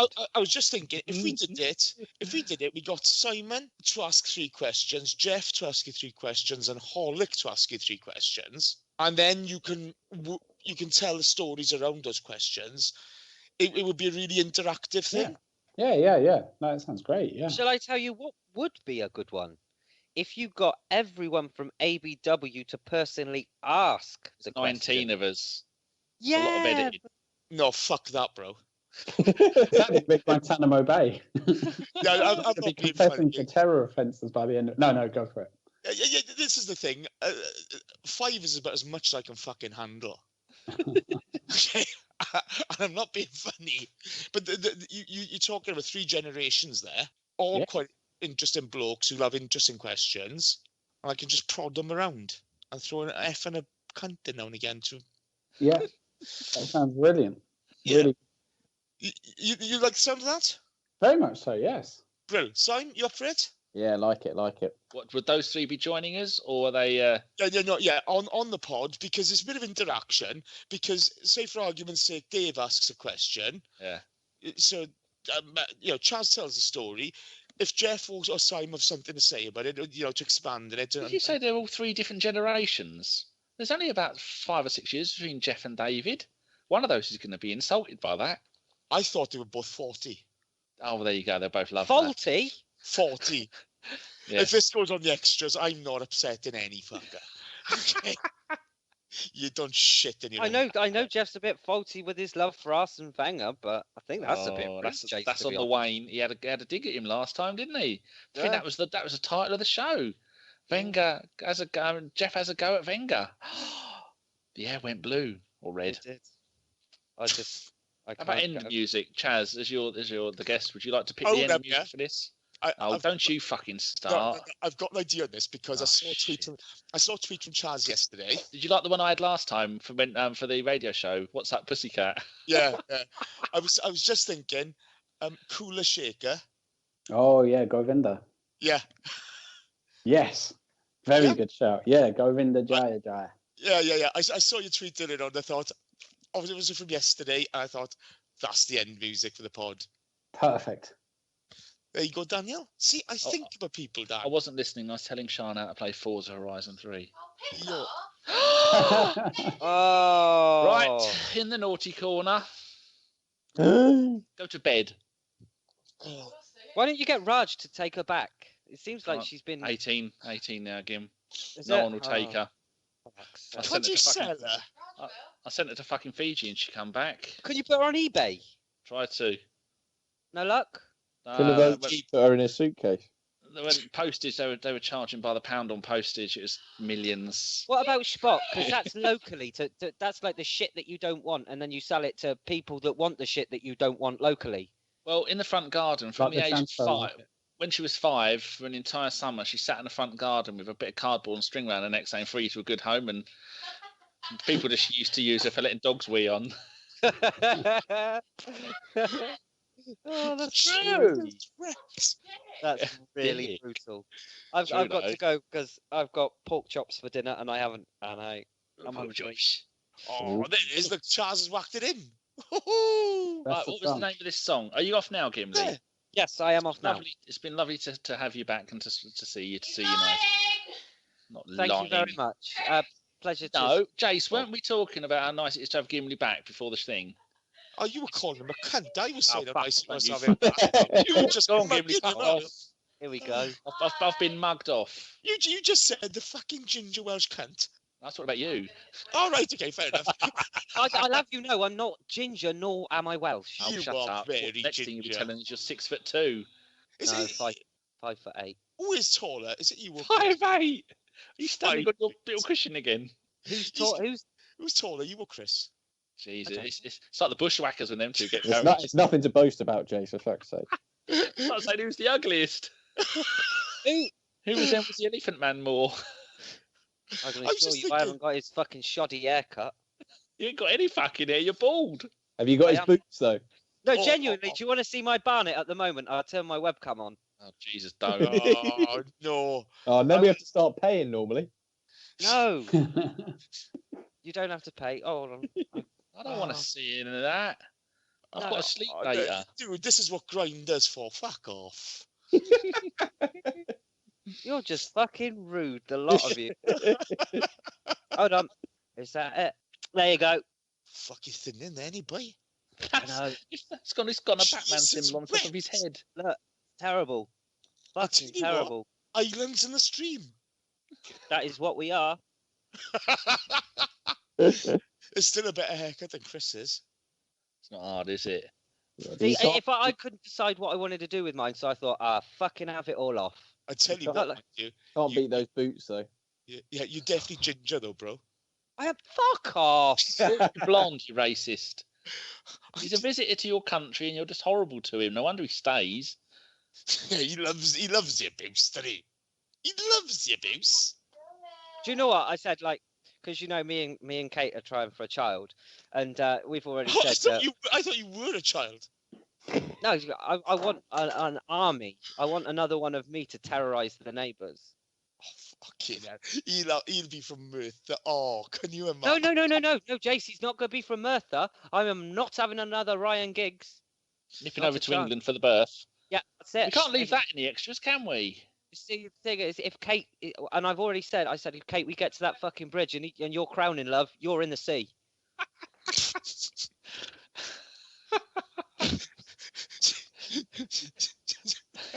What do you say Right. to that? Hold it in, push it back in with a stick. We're nearly over the border. I don't mind if you want to use that as the extras. We don't have many Welsh listeners. Good night. To be fair, we don't need another ginger git. Jesus, man. Are you off, Chaz? I am, yes. Lovely. Enjoyed it a lot. Good to have you. We'll have you on again soon. Lovely. Speak to All you right, soon. Chaz, I'll give you a bell. I'll sort out with the boys when everybody's free. If we can do it next week or something, we'll sort it out. Only Sure. day I can't is Fridays, and preferably not a Thursday because I'm podding. Cool. Okay, no problem. It has to I'll be, have a word. like night time as well, like after 6, 7 o'clock. Oh, he's writing a book. He don't care, does he? No, I'm easy. Not lazy. I've got an underactive thyroid. And underactive, your underactive thighs. I'll tell you that for fucking nothing. Oh, my See thighs. you, Chaz. Oh, very good tonight, Simon. Thank you, thank you. He's always very good, don't Thanks he? for having me on. Don't you do your it's what was it, your podcast? No, you changed the name, but you don't do yours anymore, do you? We don't do it anymore, no. God, No. there's so many decent pods that have stopped. This is one of the few places people can hear my dulcet tones. You are Spider-Man, though, bro. I You are. was on another podcast on Monday very briefly. Oh, which one was that? It's this Irish newspaper that we do work for, and they had a podcast. So I was on there I was talking about Chelsea though for 10 minutes or so. So Yeah, You should have sorry. said we'd have tweeted it. I couldn't listen to. He did. He put it in the group.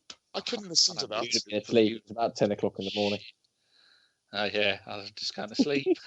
I like the bit where you went climbing and your mate is giving it the Spider-Man thing, and I thought, wrong That's bloke. what I thought, wrong bloke. You are Andrew Garfield. Seriously, I'm not lying. You're Andrew Garfield. Every time I watch Spider-Man nowadays, I was sitting there, I thought, it's fucking Fifey. I said, not Fifey, so it's like Collings. Collings is going to shag Emma Stone. I can't believe it. And whenever I watch Harry Potter, I think of Andrew Fife. He gets to nail Hermione. Not happy. Oh, no, he doesn't nail Hermione, does he? I can't. Don't ruin it for people. What if they listen to this? Oh, you don't put that on there. Yeah, we found worse. Yeah, we have, to be fair. Good pod, I thought. Good pod. Yes, always very good. So what's the special? What's the special for chasing Bob? What we're chatting to him about? We chatting to him about the book he's writing now, or? No, we're talking to him about following Dennis Bergkamp. So yeah. Oh yeah. I remember. All around Bergkamp. So think up. Oh, that'd be great. 3 or 4 questions. Didn't Bergkamp ring him up once when he was drunk? No, he was coming back from Old Trafford after when they won the title. Oh. Chaz phoned him up drunk, didn't get an answer, and Bergie phoned him back in the kebab house and just wanted to talk. I thought he was in a car when Bergie was drunk and Bergie rang him. No. What was his links to Bergie again? Ran his website. Yeah, he runs websites. Was it? Yeah. He's very good. I love Chaz. He's just he's great. He's got a way of thinking, hasn't he? You know, he's just he's so very articulate. Yeah, but he lives it. You know what I mean? The way he was talking about how he sees the world and stuff like that. I really enjoy it. But I was thinking, you got 3 or 4 questions ready. Holic has 3 or 4. Jeff has 3 or 4.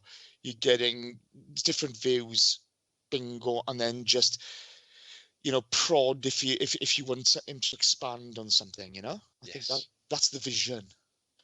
Eurovision. I'm not. I mean Eurovision, the song contest. You'd see it. I was going to say I put on a couple of pounds recently. I'm not very happy. You didn't put it on your thighs, did you? Because that shit never goes. No, it's on my gut. Oh dear. Yeah, good pod last week as well. I enjoyed Clive on there. Clive's very good. Yeah, in fact, that's a guest that we've had a lot of people contact us, like tweet us and say how good he was. I think some people even put it in the YouTube bit. Yeah, he's very good. He's very good. Yes. Gunnar Ramble was very good as well. I like to get Swiss Ramble back on. Yeah, we need to get Swiss back on. Has he ever been on? Yeah. Swiss was on last season. Oh God, I've done what? This is pod on 179 or something. Right. Okay. Should I text him? Should I message him on Twitter to see if we can get him on? Yeah, sure. Okay. But we can't have 4 guests on again because that just means a 2.5 hour pod. Yeah, but if you do it on, I'll just put it in the group that that Swiss is coming on and need someone to drop out. Come on the week after. People don't mind. Okay. Well, I'll message him tomorrow now. Because now we're behind over there. We're ahead over there, isn't it? I'm going to stop recording now.